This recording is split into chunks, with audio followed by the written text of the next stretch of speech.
ਵਾਹਿਗੁਰੂ ਸਾਹਿਬ ਜੀ। ਜੋ ਉਪਜਿਓ ਸੋ ਬਿਨਸ ਹੈ, ਪਰੋ ਆਜ ਕੈ ਕਾਲ। ਨਾਨਕ ਹਰ ਗੁਣ ਗਾਏ ਲੇ, ਛਾੜ ਸਗਲ ਜੰਜਾਲ। ਇਕ ਓੰਕਾਰ ਸਤਿਨਾਮ ਕਰਤਾ ਪੁਰਖ, ਨਿਰਭਉ ਨਿਰਵੈਰ ਅਕਾਲ ਮੂਰਤ। ਅਜੂਨੀ ਸੈਭੰ ਗੁਰ ਪ੍ਰਸਾਦ। ਸ੍ਰੀ ਰਾਗ ਮਹਲਾ ਪੰਜਵਾਂ। ਤਿਚਰ ਵਸੈ ਸੁਹੇਲੜੀ, ਜਿਚਰ ਸਾਥੀ ਨਾਲ। ਜਾਂ ਸਾਥੀ ਉੱਠੀ ਚੱਲਿਆ, ਤਾਂ ਧਨ ਖਾਕੁਰਾਲ। ਮਨ ਬੈਰਾਗ ਭਇਆ, ਦਰਸ਼ਨ ਦੇਖਣੈ ਕਾ ਚਾਉ। ਧਨ ਸੋ ਤੇਰਾ ਥਾਨ। ਮਨ ਬੈਰਾਗ ਭਇਆ, ਦਰਸ਼ਨ ਦੇਖਣੈ ਕਾ ਚਾਉ। ਧਨ ਸੋ ਤੇਰਾ ਥਾਨ। ਰਹਾਉ। ਜਿਚਰ ਵਸਿਆ ਕੰਤ ਘਰ, ਜਿਉ ਜਿਉ ਸਭ ਕਹਾਤ। ਜਾਂ ਉੱਠੀ ਚਲਸੀ ਕੰਤੜਾ, ਤਾਂ ਕੋਈ ਨਾ ਪੁੱਛੈ ਤੇਰੀ ਬਾਤ। ਪਈੜੈ ਸਹਿ ਸੇਵ ਤੂੰ, ਸਹੁਰੜੈ ਸੁਖ ਵਸ। ਗੁਰ ਮਿਲ ਚੱਜ ਅਚਾਰ ਸਿੱਖ, ਤੁਧ ਕਦੈ ਨਾ ਲੱਗੈ ਦੁੱਖ। ਸਭਨਾ ਸਹੁਰੈ ਵੰਜਣਾ, ਸਭ ਮੁਕਲਾਵਣਹਾਰ। ਨਾਨਕ ਧਨ ਸੁਹਾਗਣੀ, ਜਿਨਹੁ ਸ਼ਹਿ ਨਾਲ ਪਿਆਰ। ਸਭਨਾ ਸਹੁਰੈ ਵੰਜਣਾ, ਸਭ ਮੁਕਲਾਵਣਹਾਰ। ਨਾਨਕ ਧਨ ਸੁਹਾਗਣੀ, ਜਿਨ ਸ਼ਹਿ ਨਾਲ ਪਿਆਰ।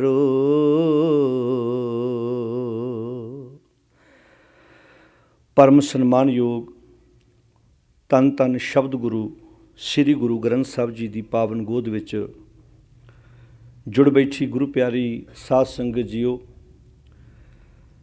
ਮਾਤਾ ਸਤਵੰਤ ਕੌਰ ਜੋ ਕੁਝ ਦਿਨ ਪਹਿਲਾਂ ਸਰੀਰਕ ਤੌਰ 'ਤੇ ਇਸ ਸੰਸਾਰ ਵਿੱਚੋਂ ਅਕਾਲ ਚਲਾਣਾ ਕਰ ਗਏ ਹਨ, ਤਿੰਨਾਂ ਦੇ ਸੰਬੰਧ ਵਿੱਚ ਜੋ ਲਗਾਤਾਰ ਰੋਜ਼ਾਨਾ ਗੁਰਮਤਿ ਸਮਾਗਮ ਆਪ ਜੀ ਸਤਿਗੁਰੂ ਜੀ ਗੋਦ ਵਿੱਚ ਬੈਠ ਕੇ ਕਰਦੇ ਹੋ, ਸਹਿਜ ਪਾਠ, ਗੁਰਬਾਣੀ ਦਾ ਕੀਰਤਨ, ਵਿਚਾਰਾਂ, ਅਤੇ ਇਸ ਲੜੀ ਦੇ ਤਹਿਤ ਹੀ ਅੱਜ ਆਪਾਂ ਫਿਰ ਸ਼ਾਮਾਂ ਨੂੰ ਸਤਿਗੁਰ ਦੀ ਗੋਦ ਵਿੱਚ ਬਹੁਤ ਪਿਆਰ ਨਾਲ ਜੁੜ ਕੇ ਬੈਠੇ ਹਾਂ। ਸੋਦਰ ਰਹਿਰਾਸ ਬਾਣੀ ਦੇ ਪਾਠ ਤੋਂ ਉਪਰੰਤ ਬਹੁਤ ਪਿਆਰ ਨਾਲ ਭਾਈ ਸਾਹਿਬ ਹੋਣਾ ਦੇ ਜਥੇ ਨੇ ਸਤਿਗੁਰ ਦੀ ਪਾਵਨ ਬਾਣੀ ਦਾ ਕੀਰਤਨ ਸਾਨੂੰ ਸਾਰਿਆਂ ਨੂੰ ਸਰਵਣ ਕਰਾਇਆ ਹੈ। ਸ਼ਹੀਦਾਂ ਦੇ ਸਰਤਾਜ ਗੁਰੂ ਪੰਜਵੇਂ ਪਾਤਸ਼ਾਹ ਗੁਰੂ ਅਰਜਨ ਸਾਹਿਬ ਮਹਾਰਾਜ ਜੀ ਦੀ ਰਸਨਾ ਤੋਂ ਉਚਾਰਨ ਕੀਤਾ ਹੋਇਆ ਸ਼ਬਦ, ਜਿਸ ਦਾ ਆਪਾਂ ਬੜੇ ਪਿਆਰ ਨਾਲ ਪਾਠ ਸਰਵਣ ਕੀਤਾ ਹੈ। ਆਓ ਇਹ ਪਾਵਨ ਸ਼ਬਦ ਗੁਰੂ ਗ੍ਰੰਥ ਸਾਹਿਬ ਦਾ ਪ੍ਰਥਮ ਰਾਗ, ਪਹਿਲਾ ਰਾਗ ਜੋ ਸ੍ਰੀ ਰਾਗ ਹੈ, ਉਸ ਰਾਗ ਵਿੱਚ ਉਚਾਰਨ ਕੀਤਾ ਹੋਇਆ ਗੁਰੂ ਗ੍ਰੰਥ ਸਾਹਿਬ ਜੀ ਦੇ ਪਾਵਨ ਅੰਕ 50 ਦੇ ਉੱਪਰ ਇਹ ਸ਼ਬਦ ਸੁਭਾਇਮਾਨ ਹੈ। ਗੁਰਦੇਵ ਜੀ ਦੇ ਅਮੋਲਕ ਬਚਨ ਵਿਚਾਰਨ ਤੋਂ ਪਹਿਲਾਂ ਬਹੁਤ ਪਿਆਰ ਨਾਲ ਸਾਰੀ ਸੰਗਤ ਫਤਿਹ ਪ੍ਰਵਾਨ ਕਰੋ ਅਤੇ ਆਖੋ ਜੀ, ਵਾਹਿਗੁਰੂ ਜੀ ਕਾ ਖਾਲਸਾ, ਵਾਹਿਗੁਰੂ ਜੀ ਕੀ ਫਤਿਹ। ਸਤਿਗੁਰੂ ਗੁਰੂ ਪੰਜਵੇਂ ਪਾਤਸ਼ਾਹ ਮਹਾਰਾਜ ਇਸ ਪਾਵਨ ਸ਼ਬਦ ਵਿੱਚ ਫਰਮਾਉਂਦੇ ਨੇ, ਮਨ ਬੈਰਾਗ ਭਇਆ, ਦਰਸ਼ਨ ਦੇਖਣੇ ਕਾ ਚਾਉ। ਧਨ ਸੋ ਤੇਰਾ ਥਾਨ। ਇਹ ਸ਼ਬਦ ਦਾ ਰਹਾਉ ਵਾਲਾ ਬੰਦ ਹੈ। ਜਿਹੜੇ ਤੁਹਾਡੇ ਵਿੱਚੋਂ ਗੁਰਮੁਖ ਪਿਆਰੇ ਬਾਣੀ ਨੂੰ ਸਮਝ ਕੇ ਪੜ੍ਹਨ ਵਾਲੇ ਸਰੋਤੇ ਬੈਠੇ ਨੇ, ਜਿਨ੍ਹਾਂ ਨੇ ਆਪਣੀ ਜ਼ਿੰਦਗੀ 'ਚ ਗੁਰਬਾਣੀ ਨੂੰ ਆਪ ਪੜ੍ਹਿਆ ਹੈ, ਸਮਝ ਕੇ ਉਹਨਾਂ ਨੂੰ ਪਤਾ ਹੈ ਕਿ ਗੁਰੂ ਗ੍ਰੰਥ ਸਾਹਿਬ ਜੀ ਵਿੱਚ ਜਦੋਂ ਸ਼ਬਦ ਵਿੱਚ ਰਹਾਉ ਦਾ ਬੰਦ ਆਉਂਦਾ ਹੈ, ਉਹ ਸ਼ਬਦ ਦਾ ਕੇਂਦਰੀ ਭਾਵ ਹੋਇਆ ਕਰਦਾ ਹੈ, ਸ਼ਬਦ ਦਾ ਸਾਰੰਸ ਰਹਾਉ ਦੇ ਬੰਦ ਵਿੱਚ ਹੁੰਦਾ ਹੈ। ਸਤਿਗੁਰੂ ਗੁਰੂ ਪੰਜਵੇਂ ਪਾਤਸ਼ਾਹ ਜੀ ਫਰਮਾਉਂਦੇ ਨੇ, ਮਨ ਬੈਰਾਗ ਭਇਆ, ਮਨ ਵਿੱਚ ਤਾਂਘ ਪੈਦਾ ਹੋਈ, ਵੈਰਾਗ ਪੈਦਾ ਹੋਇਆ, ਕਾਹਦੇ ਲਈ? ਦਰਸ਼ਨ ਦੇਖਣੇ ਕਾ ਚਾਓ, ਉਸ ਮਾਲਕ ਦਾ ਦਰਸ਼ਨ ਕਰਨ ਵਾਸਤੇ। ਹੁਣ ਸਵਾਲ ਪੈਦਾ ਹੁੰਦਾ ਹੈ, ਜਿਹਦੇ ਦਰਸ਼ਨ ਕਰਨਾ ਉਹ ਰਹਿੰਦਾ ਕਿੱਥੇ ਹੈ? ਜਦੋਂ ਗੱਲ ਦਰਸ਼ਨਾਂ ਦੀ ਆਉਂਦੀ, ਜਿਵੇਂ ਆਪਾਂ ਕਿਸੇ ਨੂੰ ਕਹਿੰਦੇ ਵੀ ਧੰਨ ਭਾਗ ਅੱਜ ਤੁਹਾਡੇ ਸਾਨੂੰ ਦਰਸ਼ਨ ਹੋਏ, ਅਤੇ ਕੁਦਰਤੀ ਗੱਲ ਹੈ, ਕੋਈ ਬੰਦਾ ਕਿਤੇ ਰਹਿੰਦਾ, ਕੋਈ ਬੰਦਾ ਕਿਤੇ ਰਹਿੰਦਾ। ਤੁਸੀਂ ਕਿਸੇ ਨੂੰ ਰਸਤੇ 'ਚ ਮਿਲਦੇ ਹੋ, ਤੁਰੇ ਆਉਂਦੇ ਆ, ਤਾਂ ਤੁਸੀਂ ਜਦੋਂ ਉਹਨੂੰ ਮਿਲਦੇ ਹੋ ਤਾਂ ਇੱਕ ਸ਼ਬਦ ਬੋਲਦੇ ਹੋ, ਬੜੀ ਖੁਸ਼ੀ ਹੋਈ, ਮੈਂ ਅਚਾਨਕ ਲੰਘ ਰਿਹਾ ਸੀ, ਪਰ ਬੜਾ ਚੰਗਾ ਹੋਇਆ, ਮੈਨੂੰ ਤੁਹਾਡੇ ਦਰਸ਼ਨ ਹੋ ਗਏ। ਹੁਣ ਇੱਕ ਵਿਅਕਤੀ ਕਿਤੇ ਰਹਿੰਦਾ ਹੈ, ਇੱਕ ਵਿਅਕਤੀ ਕਿਤੇ ਰਹਿੰਦਾ ਹੈ, ਪਰ ਜਿਸ ਮਾਲਕ ਦੇ ਦਰਸ਼ਨਾਂ ਦੀ ਗੱਲ ਗੁਰੂ ਪੰਜਵੇਂ ਪਾਤਸ਼ਾਹ ਜੀ ਕਰ ਰਹੇ ਨੇ, ਸਵਾਲ ਹੈ ਉਹ ਮਾਲਕ ਰਹਿੰਦਾ ਕਿੱਥੇ ਹੈ? ਗੁਰੂ ਗ੍ਰੰਥ ਸਾਹਿਬ ਦੀ ਬਾਣੀ ਵਿੱਚੋਂ ਸਮਝਣਾ ਪਵੇਗਾ। ਸਤਿਗੁਰ ਨੇ ਬਾਣੀ ਵਿੱਚ ਜਦੋਂ ਪਰਮੇਸ਼ਰ ਦੀ ਗੱਲ ਕਹੀ ਹੈ ਤਾਂ ਸਭੈ ਘਟ ਰਾਮ ਬੋਲੇ, ਰਾਮਾ ਬੋਲੇ, ਰਾਮ ਬਿਨਾ ਕੋ ਬੋਲੇ ਰੇ, ਜਾਂ ਸਭ ਗੋਬਿੰਦ ਹੈ, ਸਭ ਗੋਬਿੰਦ ਹੈ, ਗੋਬਿੰਦ ਬਿਨ ਨਹੀਂ ਕੋਈ। ਇਹ ਸ਼ਬਦ ਸਤਿਗੁਰ ਜੀ ਨੇ ਉਚਾਰਨ ਕੀਤੇ ਨੇ। ਜਾਂ ਗੁਰੂ ਸਾਹਿਬ ਜੀ ਨੇ ਗੁਰੂ ਗ੍ਰੰਥ ਸਾਹਿਬ ਜੀ ਦੇ ਵਿੱਚ ਅਨੇਕਾਂ ਥਾਵਾਂ 'ਤੇ ਇਹ ਸ਼ਬਦ ਰੱਖਿਆ ਹੈ ਕਿ ਸਗਲ ਬਨਸਪਤ ਮੈਂ ਬੈ ਸੰਤਰ, ਸਗਲ ਦੂਧ ਮੈਂ ਘੀਆ, ਊਚ ਨੀਚ ਮੈਂ ਜੋਤ ਸਮਾਣੀ, ਘਟ ਘਟ ਮਾਧੋ ਜੀਆਂ। ਜਿਵੇਂ ਦੁੱਧ ਵਿੱਚ ਘਿਓ ਹੈ, ਲੱਕੜ ਵਿੱਚ ਅੱਗ ਹੈ, ਇੱਦਾਂ ਹੀ ਉਹ ਮਾਲਕ ਹਰ ਇੱਕ ਦੇ ਵਿੱਚ ਇੱਕ ਰਸ ਸਰਬਨੰਤਰ ਸਮਾਇਆ ਹੋਇਆ ਹੈ। ਸਵਾਲ ਪੈਦਾ ਹੁੰਦਾ ਵੀ ਜੋ ਸਮਾਇਆ ਸਾਡੇ ਵਿੱਚ ਹੈ, ਉਹਦੇ ਦਰਸ਼ਨ ਕਰਨ ਦਾ ਅਰਥ ਕੀ ਹੈ? ਜਦੋਂ ਹੈ ਹੀ ਸਾਡੇ ਵਿੱਚ ਹੈ।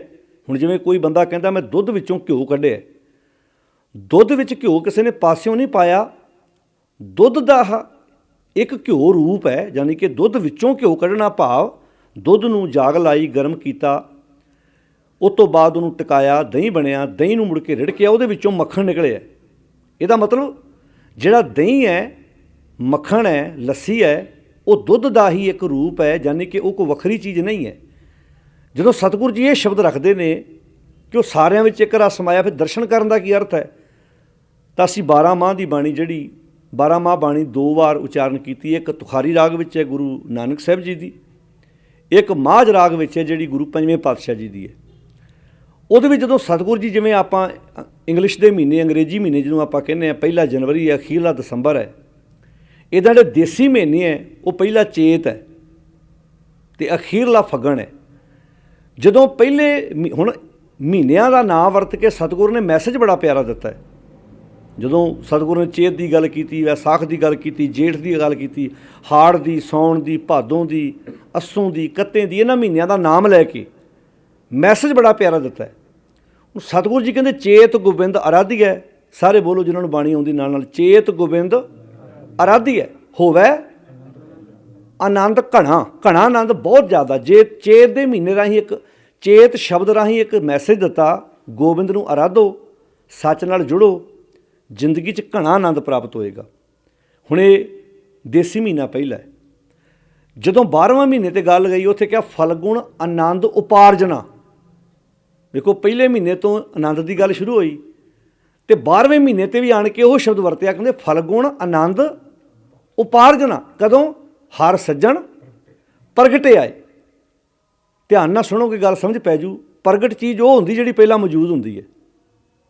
ਜਿਵੇਂ ਲੱਕੜ ਵਿੱਚ ਦਰਵਾਜ਼ਾ, ਕਾਰੀਗਰ ਕੀ ਕਰਦਾ? ਲੱਕੜ 'ਚੋਂ ਦਰਵਾਜ਼ਾ ਪ੍ਰਗਟ ਕਰਦਾ, ਯਾਨੀ ਕਿ ਲੱਕੜ ਦੇ ਵਿੱਚੇ ਦਰਵਾਜ਼ਾ ਸੀ।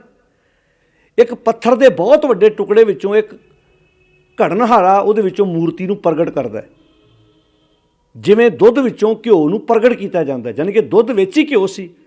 ਇਹਦਾ ਮਤਲਬ ਸਤਿਗੁਰੂ ਜੀ ਕਹਿੰਦੇ ਨੇ ਫਲਗੁਣ ਆਨੰਦ ਉਪਾਰਜਨਾ, ਹਰ ਸੱਜਣ ਪ੍ਰਗਟਿਆ। ਅੱਜ ਸੱਜਣ ਪ੍ਰਗਟ ਹੋ ਗਿਆ। ਇਹਦਾ ਮਤਲਬ ਆਪਣੀ ਜ਼ਿੰਦਗੀ 'ਚੋਂ ਰੱਬੀ ਗੁਣਾਂ ਨੂੰ ਪ੍ਰਗਟ ਕਰਨਾ ਹੀ ਉਸ ਪਰਮੇਸ਼ਰ ਦੇ ਦਰਸ਼ਨ ਹਨ, ਜਿਹਨੂੰ ਬਾਣੀ 'ਚ ਆਖਿਆ ਮਨ ਬੈਰਾਗ ਭਇਆ, ਦਰਸ਼ਨ ਦੇਖਣੇ ਕਾ ਚਾਓ। ਆਪਣੀ ਜ਼ਿੰਦਗੀ ਵਿੱਚ ਉਹ ਪਰਮੇਸ਼ਰ ਦੇ ਗੁਣ, ਜਿਹੜਾ ਆਦਿ ਹੈ, ਜਿਹੜਾ ਅਜੂਨੀ ਹੈ, ਜਿਹੜਾ ਸਹਿਭੰਗ ਹੈ, ਜਿਹੜਾ ਜਦੋਂ ਆਪਾਂ ਗੁਣ ਪੜ੍ਹਦੇ ਉਸ ਮਾਲਕ ਦੇ, ਨਿਰਵੈਰ ਹੈ, ਨਿਰਭਉ ਹੈ, ਇਹ ਗੁਣ ਆਪਣੀ ਜ਼ਿੰਦਗੀ ਵਿੱਚੋਂ ਪ੍ਰਗਟ ਕਰਨੇ ਹੀ ਪਰਮੇਸ਼ਰ ਦੇ ਗੁਣ ਨੇ। ਹੁਣ ਮਾਲਕ ਆਪਾਂ ਪੜ੍ਹੀ ਜਾਈਏ ਨਿਰਭਉ ਤੇ ਡਰੀ ਜਾਈਏ ਮਾੜੀਆਂ ਮਾੜੀਆਂ ਗੱਲਾਂ ਤੋਂ, ਇਹਦਾ ਮਤਲਬ ਇਹ ਹੈ ਵੀ ਮੈਂ ਪੜ੍ਹ ਹੋਰ ਕੁਝ ਹੋਰ ਰਿਹਾ ਤੇ ਕਰ ਕੁਝ ਹੋਰ ਰਿਹਾ, ਵੀ ਮੈਂ ਪੜ੍ਹਾਈ ਕੁਝ ਹੋਰ ਕਰ ਰਿਹਾ ਪਰ ਮੈਂ ਕੰਮ ਆਪਣੀ ਜ਼ਿੰਦਗੀ 'ਚ ਕੁਝ ਹੋਰ ਕਰ ਰਿਹਾ। ਤੋ ਇੱਥੇ ਗੁਰੂ ਪਾਤਸ਼ਾਹ ਜੀ ਕਹਿੰਦੇ ਨੇ ਆਪਣੀ ਜ਼ਿੰਦਗੀ 'ਚੋਂ ਪਰਮੇਸ਼ਰ ਦੇ ਗੁਣਾਂ ਨੂੰ ਪ੍ਰਗਟ ਕਰਨਾ ਹੀ ਉਸ ਵਾਹਿਗੁਰੂ ਪ੍ਰਮਾਤਮਾ ਦੇ ਦਰਸ਼ਨ ਹਨ। ਮਨ ਬੈਰਾਗ ਭਇਆ, ਮਨ 'ਚ ਤਾਂਘ ਪੈਦਾ ਹੋਈ। ਵੇਖੋ ਜਦੋਂ ਬੱਚੇ ਸਟੱਡੀ ਕਰਦੇ ਆ, ਪੜ੍ਹਦੇ ਆ, ਉਹ ਉਹਨਾਂ ਅੰਦਰ ਇੱਕ ਲਗਨ ਹੈ। ਇੱਕ ਬੱਚਾ ਹੁੰਦਾ ਜਿਹਨੂੰ ਕਹਿ ਕੇ ਬਿਠਾਉਣਾ ਪੈਂਦਾ ਵੀ ਪੜ੍ਹ, ਇੱਕ ਬੱਚਾ ਹੈ ਜਿਹੜਾ ਆਪਣੇ ਆਪ ਪੜ੍ਹਦਾ ਹੈ, ਉਹਨੂੰ ਸਗੋਂ ਤੁਹਾਨੂੰ ਕਹਿਣਾ ਪੈਂਦਾ ਵੀ ਪੁੱਤਰ 10 ਮਿੰਟ ਰੈਸਟ ਕਰ ਲਾ, ਕੋਈ ਖੇਡ ਲਾ, ਤੂੰ ਹਰ ਵਕਤ ਆਪਣੇ ਹੱਥ ਵਿੱਚ ਕਿਤਾਬ ਰੱਖਦਾ ਹੈ। ਦੇਖੋ ਦੋ ਗੱਲਾਂ ਨੇ, ਇੱਕ ਹੁੱਬ ਹੈ, ਇੱਕ ਲਗਨ ਹੈ, ਇੱਕ ਅੰਦਰ ਦਾ ਚਾਅ ਖੇੜਾ ਹੈ ਕਿ ਮੈਂ ਆਹ ਕੰਮ ਕਰਨਾ ਹੈ। ਹੁਣ ਇੱਥੇ ਗੁਰੂ ਪਾਤਸ਼ਾਹ ਜੀ ਕਹਿੰਦੇ ਮਨ ਬੈਰਾਗ ਭਇਆ, ਦਰਸ਼ਨ ਦੇਖਣੇ ਕਾ ਚਾਓ। ਮਨ 'ਚ ਵਿਰਾਗ ਪੈਦਾ ਹੋਇਆ, ਮਨ 'ਚ ਖਿੱਚ ਪੈਦਾ ਹੋਈ, ਮਨ 'ਚ ਤਾਂਘ ਪੈਦਾ ਹੋਈ ਕਿ ਦਰਸ਼ਨ ਦੇਖਣੇ ਕਾ ਚਾਓ, ਧਨ ਸੋ ਤੇਰਾ ਥਾਨ। ਕਿਉਂ ਤਾਂਘ ਪੈਦਾ ਹੋਈ? ਕਿ ਇਸ ਗੱਲ ਦਾ ਮੈਨੂੰ ਪਤਾ ਵਾ, ਜਿਵੇਂ ਆਪਾਂ ਬੱਚਿਆਂ ਨੂੰ ਆਪਾਂ ਐਜੂਕੇਸ਼ਨ ਦੀ ਮਹੱਤਤਾ ਦੱਸਦੇ ਹਾਂ, ਪੁੱਤ ਪੜ੍ਹ, ਪੜ੍ਹਾਈ ਦੀ ਬਹੁਤ ਵੱਡੀ ਵੈਲਿਊ ਹੈ, ਵਿਦਿਆ ਬਹੁਤ ਵੱਡੀ ਚੀਜ਼ ਹੈ, ਵਿਦਿਆ ਵਿੱਚ ਬੜੀ ਵੱਡੀ ਤਾਕਤ ਹੈ, ਪੁੱਤ ਪੜ੍ਹ। ਅਤੇ ਬੱਚੇ ਫਿਰ ਉਸ ਚੀਜ਼ ਨੂੰ ਆਪਣੀ ਜ਼ਿੰਦਗੀ ਵਿੱਚ, ਆਪਣੀ ਜ਼ਿੰਦਗੀ ਦਾ ਟਾਰਗੇਟ ਮਿਥ ਕੇ ਪੜ੍ਹਦੇ ਨੇ। ਉਹ ਸੱਜੇ ਖੱਬੇ ਇੱਧਰ ਉੱਧਰ ਇਹ ਚੀਜ਼ਾਂ ਨਹੀਂ ਵੇਖਦੇ। ਹੁਣ ਜਿਹੜੇ ਬੱਚੇ ਹੋਸਟਲਾਂ 'ਚ ਪੜ੍ਹਦੇ ਆ, ਉਹਨਾਂ ਨੂੰ ਕਈ ਵਾਰ ਘਰ ਵਰਗਾ ਮਾਹੌਲ ਨਹੀਂ ਮਿਲਦਾ, ਘਰ ਵਰਗਾ ਖਾਣਾ ਨਹੀਂ ਮਿਲਦਾ, ਪਰ ਫਿਰ ਵੀ ਉਹਨਾਂ ਦਾ ਮਕਸਦ ਕੀ ਹੁੰਦਾ? ਕਈ ਵਾਰੀ ਉਹ ਸ਼ਿਕਾਇਤਾਂ ਵੀ ਕਰਦੇ ਆ, ਮੈਨੂੰ ਅੱਜ ਆਹ ਨਹੀਂ ਮਿਲਿਆ, ਅੱਜ ਆਹ ਨਹੀਂ ਮਿਲਿਆ। ਉਹਦਾ ਮਤਲਬ ਹੁੰਦਾ ਹੈ ਕਿ ਪੁੱਤਰ ਇਹ 4-5 ਸਾਲ ਤੇਰੀ ਜ਼ਿੰਦਗੀ ਦਾ ਇੱਕ ਇਮਤਿਹਾਨ ਹੈ, ਇਸ ਤੋਂ ਬਾਅਦ ਤੇਰੀ ਜ਼ਿੰਦਗੀ ਵਿੱਚ ਬਹੁਤ ਚੰਗੇ ਦਿਨ ਆਉਣੇ ਨੇ, ਇਹ ਇੱਕ ਤੇਰੀ ਜ਼ਿੰਦਗੀ ਦਾ ਸੰਘਰਸ਼ ਹੈ ਅਤੇ ਬੱਚਾ ਅੱਗੇ ਤੁਰਦਾ ਹੈ। ਇਹਦਾ ਮਤਲਬ ਉਹਨੇ ਫੋਕਸ ਰੱਖਿਆ ਨਾ। ਤੋ ਇੱਥੇ ਪਾਤਸ਼ਾਹ ਜੀ ਕਹਿੰਦੇ ਨੇ ਮਨ ਬੈਰਾਗ ਭਇਆ, ਦਰਸ਼ਨ ਦੇਖਣੇ ਕਾ ਚਾਓ। ਅਗਲਾ ਬੜਾ ਪਿਆਰਾ ਬਚਨ ਹੈ, ਧਨ ਸੋ ਤੇਰਾ ਥਾਨ। ਵਿਰਾਗ ਤਾਂ ਪੈਦਾ ਹੋਇਆ ਵੀ ਮੈਨੂੰ ਇਹ ਪਤਾ ਮਾਲਕ ਜੀ, ਜਿਸ ਹਿਰਦੇ 'ਚ ਤੁਸੀਂ ਪ੍ਰਗਟ ਹੋ ਜਾਂਦੇ ਹੋ ਉਹ ਥਾਨ ਭਾਗਾਂ ਵਾਲਾ ਹੋ ਜਾਂਦਾ ਹੈ।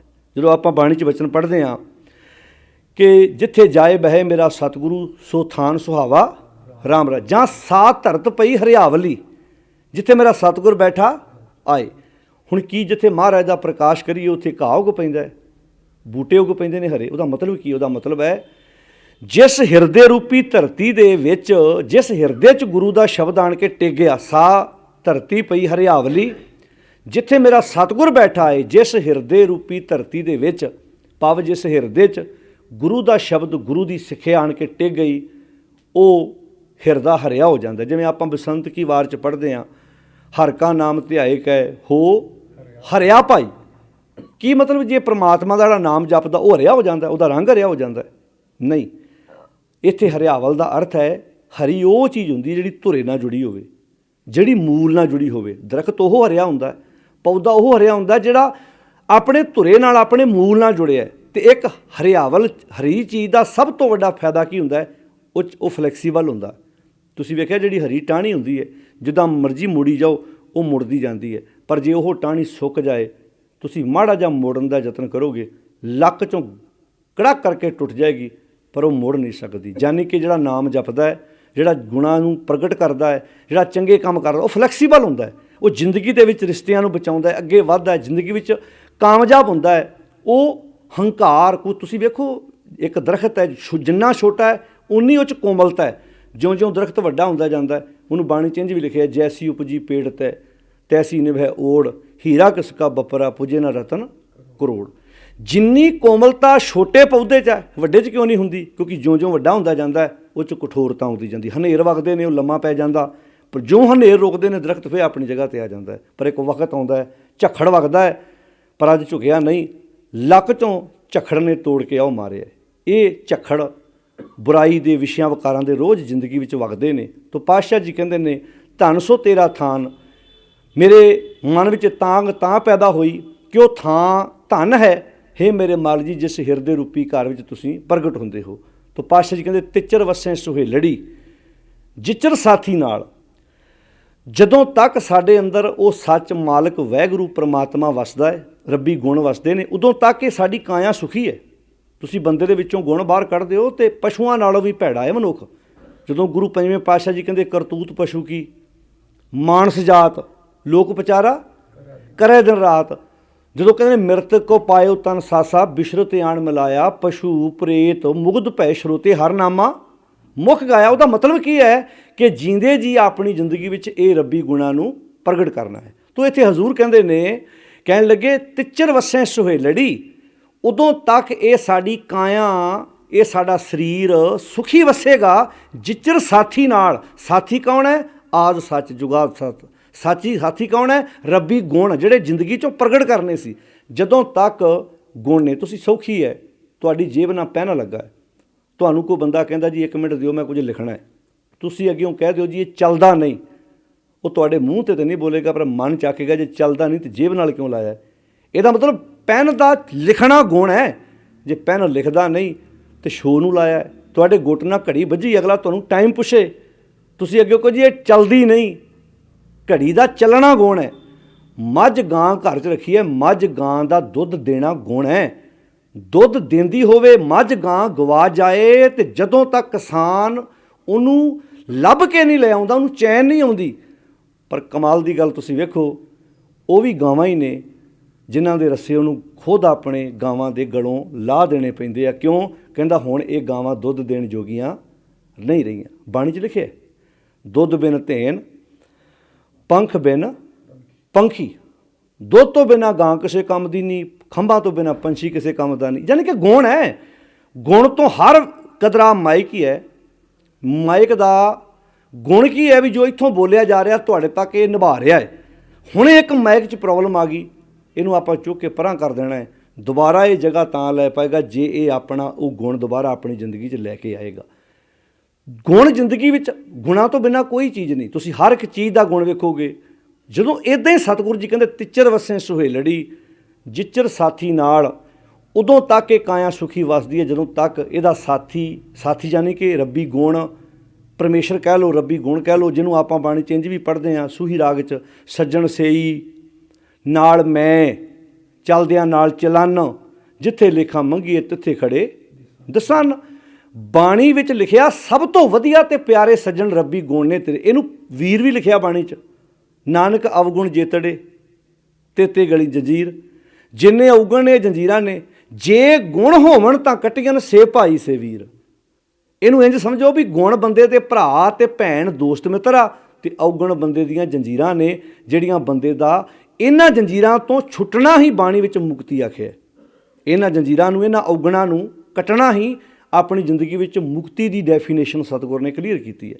ਹੁਣ ਇੱਥੇ ਪਾਤਸ਼ਾਹ ਜੀ ਕਹਿੰਦੇ ਤਿੱਚਰ ਵਸੈ ਸੁਹੇਲੜੀ ਜਿਚਰ ਸਾਥੀ ਨਾਲ, ਉਦੋਂ ਤੱਕ ਇਹ ਕਾਇਆ ਸੁਖੀ ਹੈ ਜਦੋਂ ਤੱਕ ਇਹਦੇ ਵਿੱਚ ਸਾਥੀ ਰੱਬੀ ਗੁਣ ਵਸਦੇ ਨੇ।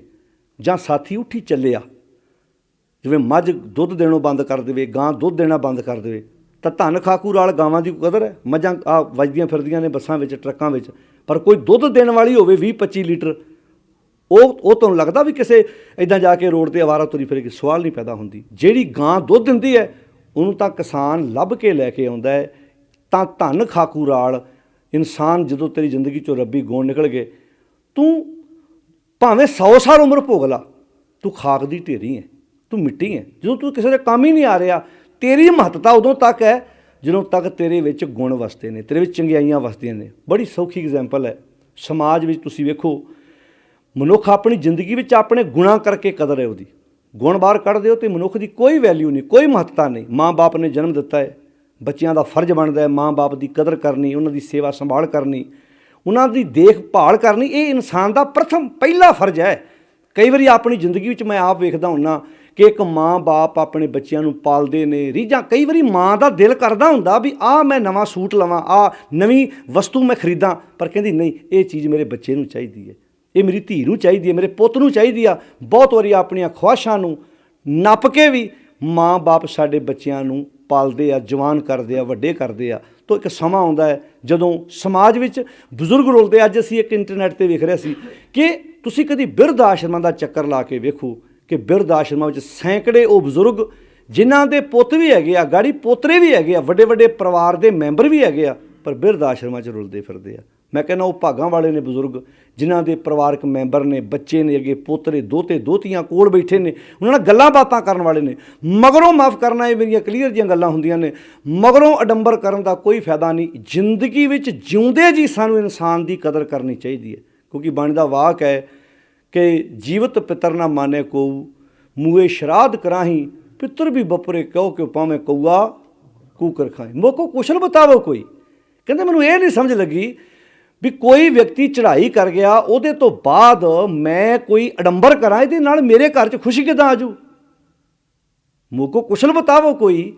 कुशल कुशल करते जग बिनसे, कुशल भी कैसे होई। ਤੁਸੀਂ ਵੇਖਿਆ ਨਾ ਕਈ ਬੰਦੇ ਪ੍ਰਾਣੀ ਦੀ ਚੜ੍ਹਾਈ ਕਰਨ ਤੋਂ ਬਾਅਦ ਮੈਂ ਉਹਦੇ ਨਾਂ ਦੀ ਰੋਟੀ ਕੱਢਣੀ ਹੈ, ਮੈਂ ਉਹਦੇ ਲਈ ਆਹ ਕਰਨਾ, ਕਿਉਂ? ਡਰ ਹੈ ਮੈਨੂੰ ਕੁਝ ਕਵੇ ਨਾ। ਕਮਾਲ ਦੀ ਗੱਲ ਹੈ, ਜਦੋਂ ਵਿਅਕਤੀ ਜਿਉਂਦਾ ਹੈ ਉਦੋਂ ਡਰ ਨਹੀਂ ਆਇਆ, ਜਦੋਂ ਅਸੀਂ ਆਪਣੇ ਹੱਥੀਂ ਉਹਨੂੰ ਅਗਨ ਭੇਟ ਕਰ ਆਏ ਹਾਂ, ਅੱਜ ਸਾਨੂੰ ਮਿੱਟੀ ਤੋਂ ਡਰ ਆਉਣ ਲੱਗ ਪਿਆ। ਕਾਸ਼ ਕਿਤੇ ਸਾਨੂੰ ਜਿਉਂਦਿਆਂ ਡਰ ਹੁੰਦਾ, ਜਿਉਂਦਿਆਂ ਅਸੀਂ ਅਦਬ ਕਰਦੇ, ਸਤਿਕਾਰ ਕਰਦੇ, ਤੇ ਸਮਾਜ ਵਿੱਚ ਰਿਸ਼ਤਿਆਂ ਦੀ ਬੇਕਦਰੀ ਕਦੀ ਨਾ ਹੁੰਦੀ। ਤੋ ਪਾਤਸ਼ਾਹ ਜੀ ਕਹਿੰਦੇ ਤਿੱਚਰ ਵਸੇ ਸੁਹੇਲੜੀ, ਜਿੱਚਰ ਸਾਥੀ ਨਾਲ ਜਾਂ ਸਾਥੀ ਉੱਠੀ ਚੱਲਿਆ ਤਾਂ ਧਨ ਖਾਕੂ ਰਾਲ। ਯਾਨੀ ਕਿ ਖਾਕ ਮਰਨ ਤੋਂ ਬਾਅਦ ਨਹੀਂ।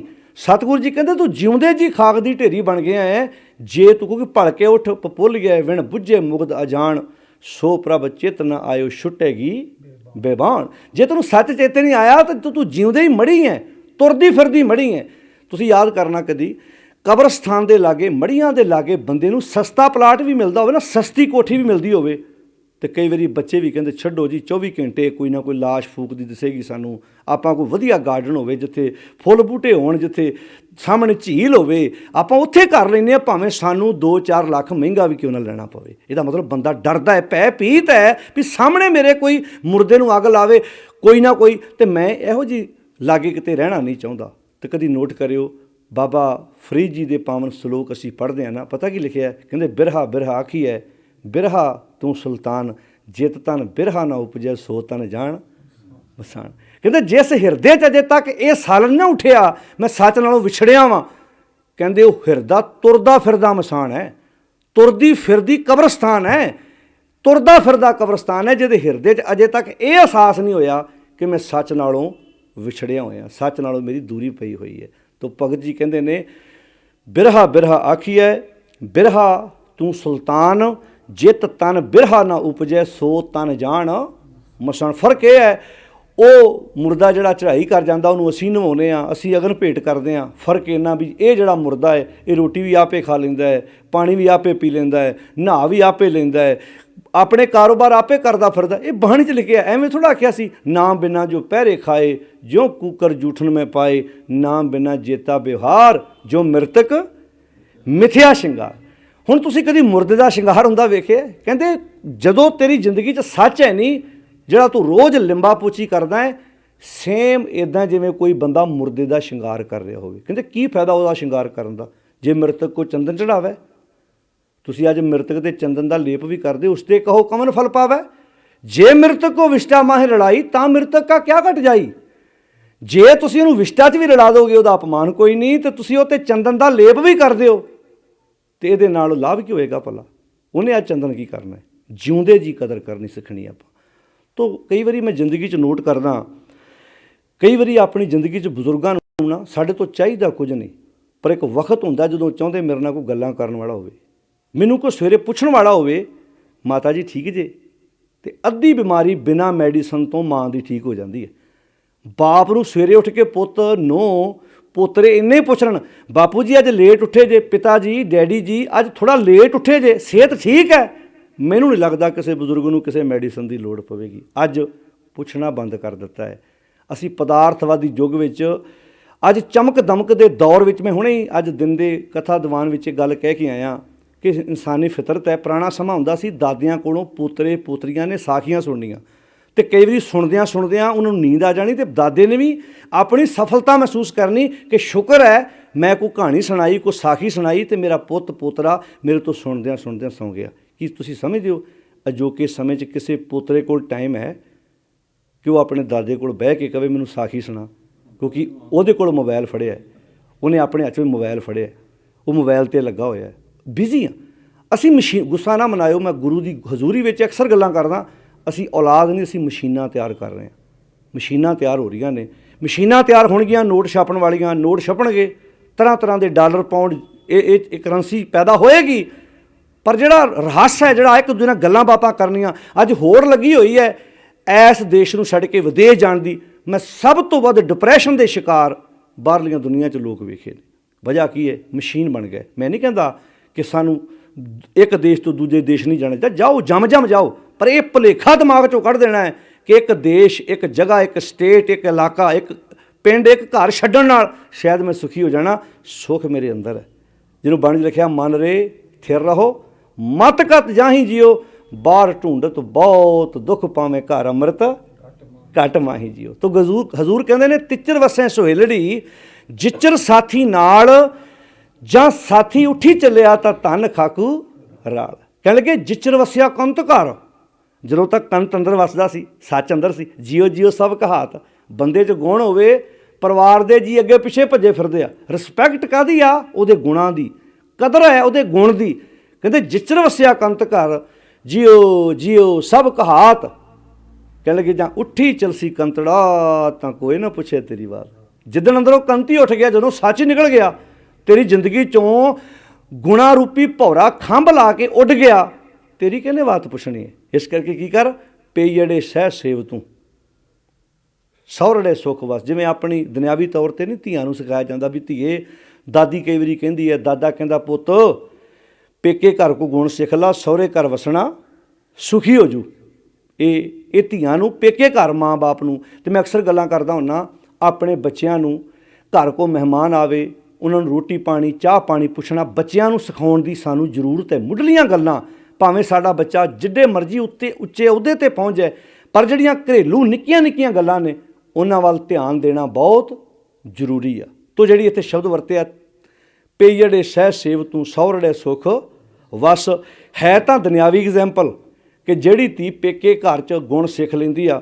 ਪੁਰਾਣਾ ਸਮਾਂ ਹੁੰਦਾ ਸੀ ਜਦੋਂ ਧੀਆਂ ਸਹੁਰੇ ਘਰ ਵਿਆਹੀਆਂ ਜਾਂਦੀਆਂ ਸੀ ਨਾ, ਤੋ ਜਿਹਨੂੰ ਆਪਾਂ ਕਹਿਣਾ ਵੀ ਪਹਿਲਾਂ 5 ਫੁਲਕੇ ਲਾ ਕੇ ਵਿਖਾ, 5 ਰੋਟੀਆਂ ਲਾ ਕੇ ਵਿਖਾ, ਉਹਦਾ ਮਤਲਬ ਸੀ ਪੁਰਾਣੀਆਂ ਬੀਬੀਆਂ ਇਸ ਗੱਲੋਂ ਬਹੁਤ ਇੰਟੈਲੀਜੈਂਟ ਸੀ।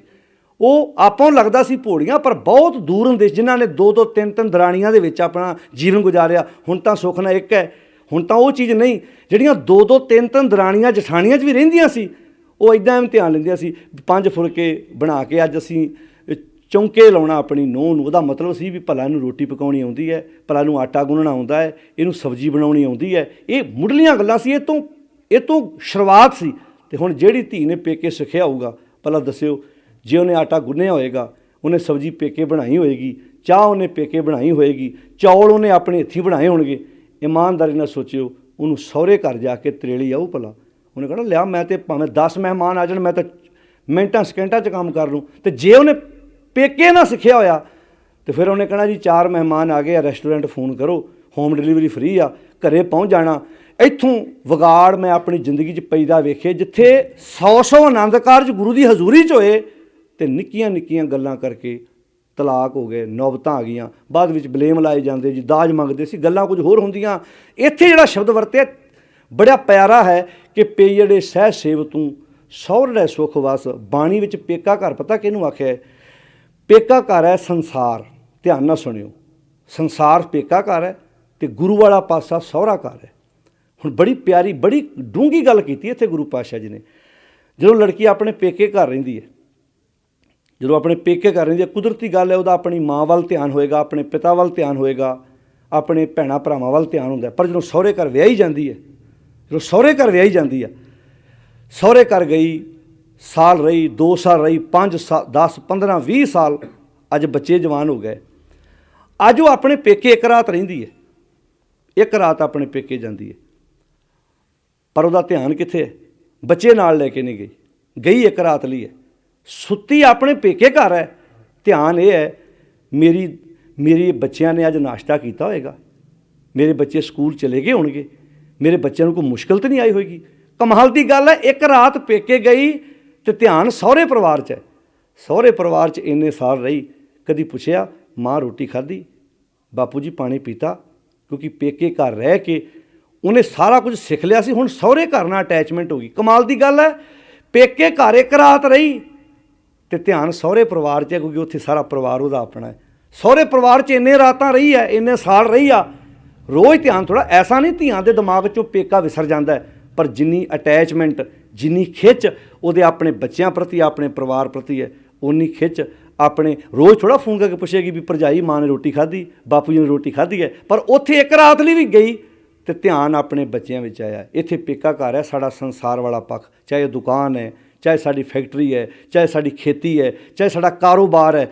ਪਾਤਸ਼ਾਹ ਜੀ ਕਹਿੰਦੇ ਨੇ ਬੈਠਾ ਤੂੰ ਦੁਕਾਨ 'ਤੇ ਹੋਵੇਂ ਤੇ ਧਿਆਨ ਤੇਰਾ ਆਪਣੇ ਗੁਰੂ 'ਚ ਹੋਵੇ, ਧਿਆਨ ਤੇਰਾ ਆਪਣੇ, ਬੋਲੋ ਜੀ, ਗੁਰੂ 'ਚ ਹੋਵੇ। ਬੈਠਾ ਤੂੰ ਦੁਕਾਨ 'ਤੇ ਹੋਵੇਂ, ਕਾਰੋਬਾਰ ਕਰਦਾ ਹੋਵੇਂ, ਤੂੰ ਖੇਤਾਂ 'ਚ ਕੰਮ ਕਰਦਾ ਹੋਵੇਂ, ਤੂੰ ਤੇਰੀ ਸ਼ੌਪ 'ਤੇ ਤੂੰ ਉੱਥੇ ਧਿਆਨ ਹੋਵੇ ਤੇਰਾ, ਕਾਰੋਬਾਰ ਕਰਦੇ ਜਿਹਨੂੰ ਬਾਣੀ 'ਚ ਆਖਿਆ ਹਾਥ ਪਾਉ ਕਰ ਕਾਮ ਸਭ ਚੀਤ ਨਿਰੰਜਨ ਨਾਮਾ ਕਹੇ ਤੂੰ ਲੋਚਨਾ, ਮੁਖ ਤੇ ਰਾਮ ਸੰਭਾਲ, ਹਾਥ ਪਾਉ ਕਰ ਕਾਮ ਸਭ ਚੀਤ ਨਿਰੰਜਨ ਨਾਲ। ਤੋ ਇਸ ਕਰਕੇ ਪਾਤਸ਼ਾਹ ਜੀ ਕਹਿੰਦੇ ਪਈੜੇ ਸਹਿ ਸੇਵ ਤੂੰ, ਭਾਵ ਸੰਸਾਰ ਵਿੱਚ ਰਹਿ ਕੇ ਰੱਬੀ ਗੁਣਾਂ ਨੂੰ ਸਿੱਖ ਲਾ, ਕਿਉਂਕਿ ਸੌਰੜੇ ਸੁੱਖ ਵਸ, ਗੁਰੂ ਵਾਲਾ ਪਾਸਾ ਤੇਰਾ ਸੁਖੀ ਹੋ ਜਾਏਗਾ।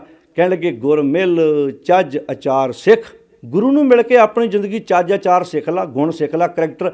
ਇਹ ਗੱਲ ਇਕੱਲੀਆਂ ਧੀਆਂ ਨੂੰ ਸਿਖਾਉਣ ਦੀ ਲੋੜ ਨਹੀਂ, ਪੁੱਤਾਂ ਨੂੰ ਵੀ ਸਿਖਾਉਣ ਦੀ ਲੋੜ ਹੈ।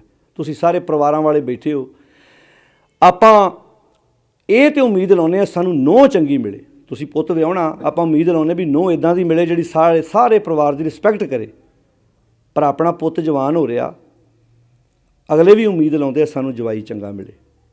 ਅਗਲੇ ਵੀ ਚਾਹੁੰਦੇ ਆ ਜਵਾਈ ਉਹ ਮਿਲੇ ਜਿਹੜਾ ਜਿਹਦੇ ਵਿੱਚ ਅਸੀਂ ਆਪਣਾ ਪੁੱਤ ਵੇਖ ਸਕੀਏ, ਜਿਹੜਾ ਸਾਡੇ ਪੁੱਤ ਦੀ ਕਮੀ ਪੂਰੀ ਕਰ ਸਕੇ। ਜੇ ਅਸੀਂ ਚਾਹੁੰਦੇ ਹਾਂ ਸਾਡੇ ਵਿੱਚ ਇਹ ਖਿੱਚ ਹੈ ਵੀ ਸਾਨੂੰ ਨੂੰਹ ਚੰਗੀ ਮਿਲੇ, ਤੇ ਅਗਲੇ ਵੀ ਚਾਹੁੰਦੇ ਆ ਸਾਨੂੰ ਜਵਾਈ ਚੰਗਾ ਮਿਲੇ, ਜਾਂ ਅਗਲੇ ਵੀ ਚਾਹੁੰਦੇ ਆ ਸਾਨੂੰ ਨੂੰਹ ਚੰਗੀ ਮਿਲੇ। ਸਾਨੂੰ ਇਹ ਗੁਣ ਮੁੱਢਲੇ ਜਿਹੜੇ ਆ ਆਪਣੇ ਪਰਿਵਾਰਾਂ 'ਚ ਬੈਠ ਕੇ ਵਿਚਾਰ ਕਰਨੀ ਚਾਹੀਦੀ ਆ। ਅਤੇ ਇੱਕ ਗੱਲ ਦਾ ਖਿਆਲ ਰੱਖਣਾ, ਬੱਚੇ ਹਮੇਸ਼ਾ ਉਹ ਕੰਮ ਕਰਦੇ ਆ ਜੋ ਵੱਡੇ ਕਰਦੇ ਆ।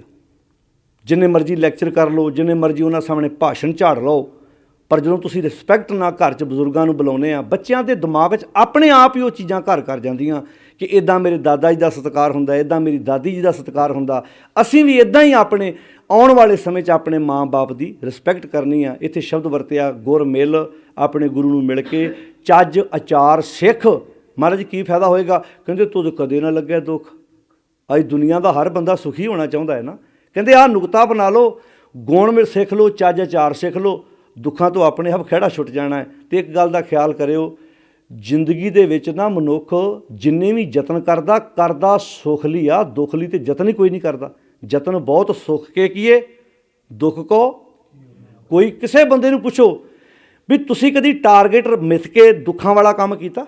ਮੈਂ ਗੱਡੀ ਲੈ ਕੇ ਆਉਣਾ ਸੁੱਖ ਲਈ, ਘਰ ਬਣਾਉਣਾ ਸੁੱਖ ਲਈ, ਪੁੱਤਰ ਵਿਆਹੁੰਦੇ ਆ ਸੁੱਖ ਲਈ, ਕਾਰੋਬਾਰ ਖੜਾ ਕਰਦੇ ਆ ਸੁੱਖ ਲਈ। ਕੋਈ ਵੀ ਕੰਮ ਬੰਦਾ ਦੁੱਖ ਲਈ ਕਰਦਾ। ਹੁਣ ਸਵਾਲ ਪੈਦਾ ਹੁੰਦਾ ਵੀ ਜੇ ਕੰਮ ਕੀਤੇ ਸਾਰੇ ਸੁੱਖ ਲਈ ਤੇ ਦੁੱਖ ਆਏ ਕਿੱਥੋਂ? ਦੁੱਖ ਆਏ ਸਾਡੀ ਇੱਛਾ ਵਿੱਚੋਂ, ਕਿਉਂਕਿ ਅਸੀਂ ਚਾਹੁੰਦੇ ਸੁੱਖ ਸੀ, ਪਰ ਕੰਮ ਅਸੀਂ ਆਪਣੇ ਆਪ ਹੀ ਦੁੱਖਾਂ ਵਾਲੇ ਕਰਦੇ ਗਏ। ਤੁਸੀਂ ਕਦੀ ਨੋਟ ਕਰਿਓ, ਆਹ ਜਪਜੀ ਸਾਹਿਬ ਦੀ ਇੱਕ ਤੁਕ ਹੈ ਜਿਹੜੀ ਆਮ ਲੋਕਾਂ ਨੇ ਕਾਰਾਂ 'ਤੇ ਲਿਖਾਈ ਹੁੰਦੀ ਹੈ, ਇਹ ਭੇਦ ਦਾਤ ਤੇਰੀ। ਹੁਣ ਕਾਰ ਦੇ ਫਰੰਟ ਸੀਸੇ 'ਤੇ ਬੈਕ ਸੀਸੇ 'ਤੇ ਲਿਖਾਈ ਹੁੰਦੀ ਹੈ ਨਾ ਤੁਕ, ਆਮ ਆਪਾਂ ਕਈਆਂ ਦੇ ਵੇਖੀਏ। ਹੁਣ ਉਹਨਾਂ ਦੇ ਮੁਤਾਬਕ ਕਾਰ ਦਾਤ ਹੈ, ਉਹਨਾਂ ਦੇ ਮੁਤਾਬਕ ਆੜੀ ਤੁਕ ਹੈ ਨਾ, ਕਾਰ ਵਾਸਤੇ ਹੈ, ਘਰ ਵਾਸਤੇ ਹੈ। ਪਰ ਕਦੀ ਨੋਟ ਕਰਿਓ, ਇਹ ਤੋਂ ਪਹਿਲੀ ਤੁਕ ਪੜ੍ਹੋ ਭਲਾ, ਕੀਤਿਆਂ ਦੁੱਖ ਭੂਖ ਸਦ ਮਾਰ, ਇਹ ਭੇਦ ਦਾਤ ਤੇਰੀ। ਹੁਣ ਗੱਲ ਤੇ ਦਾਤ ਕਿਸੇ ਹੋਰ ਗੱਲ ਨੂੰ ਕਹਿ ਰਿਹਾ। ਤੂੰ ਰੋਜ਼ ਥਾਲੀ 'ਚ ਰੱਖ ਕੇ 2 ਪ੍ਰਸ਼ਾਦੇ ਨਾਲ ਰਾਇਤਾ ਨਾਲ ਸਬਜ਼ੀਆਂ ਕਿੰਨਾ ਕੁਝ ਛਕਦਾ, ਅਤੇ ਜਿੱਦਣ ਤੈਨੂੰ ਥਾਲੀ ਤੋਂ ਬਿਨਾਂ ਹੱਥ 'ਤੇ ਖਾਣ ਲਈ ਮਿਲੀ, ਇਹਨੂੰ ਵੀ ਦਾਤ ਕਹੀਂ। ਰੋਜ਼ ਬੈੱਡ 'ਤੇ ਸੌਣਾ ਨਾ, ਰੋਜ਼ ਤੇਰੇ ਥੱਲੇ 2-3 ਇੰਚ ਮੋਟਾ ਗੱਦਾ ਹੁੰਦਾ, ਉੱਤੇ ਚਾਦਰ ਹੁੰਦੀ, ਉੱਤੇ ਕੰਬਲ ਲਿਆ ਹੁੰਦਾ, ਤੂੰ ਇਹਨੂੰ ਦਾਤ ਕਹਿਣਾ ਹੈ। ਜਿੱਦਣ ਜ਼ਮੀਨ 'ਤੇ ਸੌਣਾ ਪਿਆ ਅਤੇ ਕੱਪੜਾ ਵੀ ਵਿਛਾਉਣ ਲਈ ਕੋਈ ਨਾ ਹੋਇਆ, ਇਹਨੂੰ ਵੀ ਦਾਤ ਕਹੀਂ। ਜੇ ਅਨੰਦਪੁਰ ਸਾਹਿਬ ਦੀ ਧਰਤੀ 'ਤੇ ਗੁਰੂ ਗੋਬਿੰਦ ਸਿੰਘ ਮਹਾਰਾਜ ਬੈਠੇ ਆ, ਹਜ਼ਾਰਾਂ ਸਿੱਖ ਫਤਿਹ ਬੁਲਾਉਣ ਵਾਲੇ, ਜੇ ਉਹਨੂੰ ਦਾਤ ਕਹਿ ਰਿਹਾ, ਅਤੇ ਮਾਛੀਵਾੜੇ ਦੇ ਜੰਗਲ ਜੇ ਅੱਜ ਇਕੱਲੇ ਲੇਟੇ ਆ ਅਤੇ ਇਹਨੂੰ ਵੀ ਦਾਤ ਕਹਿ ਰਿਹਾ। ਅਸੀਂ ਹਮੇਸ਼ਾ ਲਾਭ ਨੂੰ ਦਾਤ ਕਹਿੰਦੇ ਹਾਂ, ਅਸੀਂ ਨਫੇ ਨੂੰ ਦਾਤ ਕਹਿੰਦੇ ਹਾਂ। ਜਦੋਂ ਦੁੱਖ ਆ ਜਾਏ ਉਹਨੂੰ ਤਾਂ ਦਾਤ ਕਹਿੰਦੇ ਨਹੀਂ। ਵੈਸੇ ਇੱਕ ਬੇਨਤੀ ਯਾਦ ਰੱਖਣਾ, ਜਿਹੜਾ ਬਾਣੀ 'ਚ ਆਪਾਂ ਹੁਣੇ ਪੜ੍ਹਦੇ ਹਾਂ, ਪੜ੍ਹ ਕੇ ਹਟੇ ਹਾਂ ਕਿ ਦੁੱਖ ਦਾਰੂ ਸੁੱਖ ਰੋਗ ਪਿਆ। ਇਹ ਦੁੱਖ ਦਾਰੂ ਕਿੱਦਾਂ ਬਣਦਾ ਭਲਾ? ਸੁੱਖ ਰੋਗ ਕਿੱਦਾਂ ਬਣਦਾ?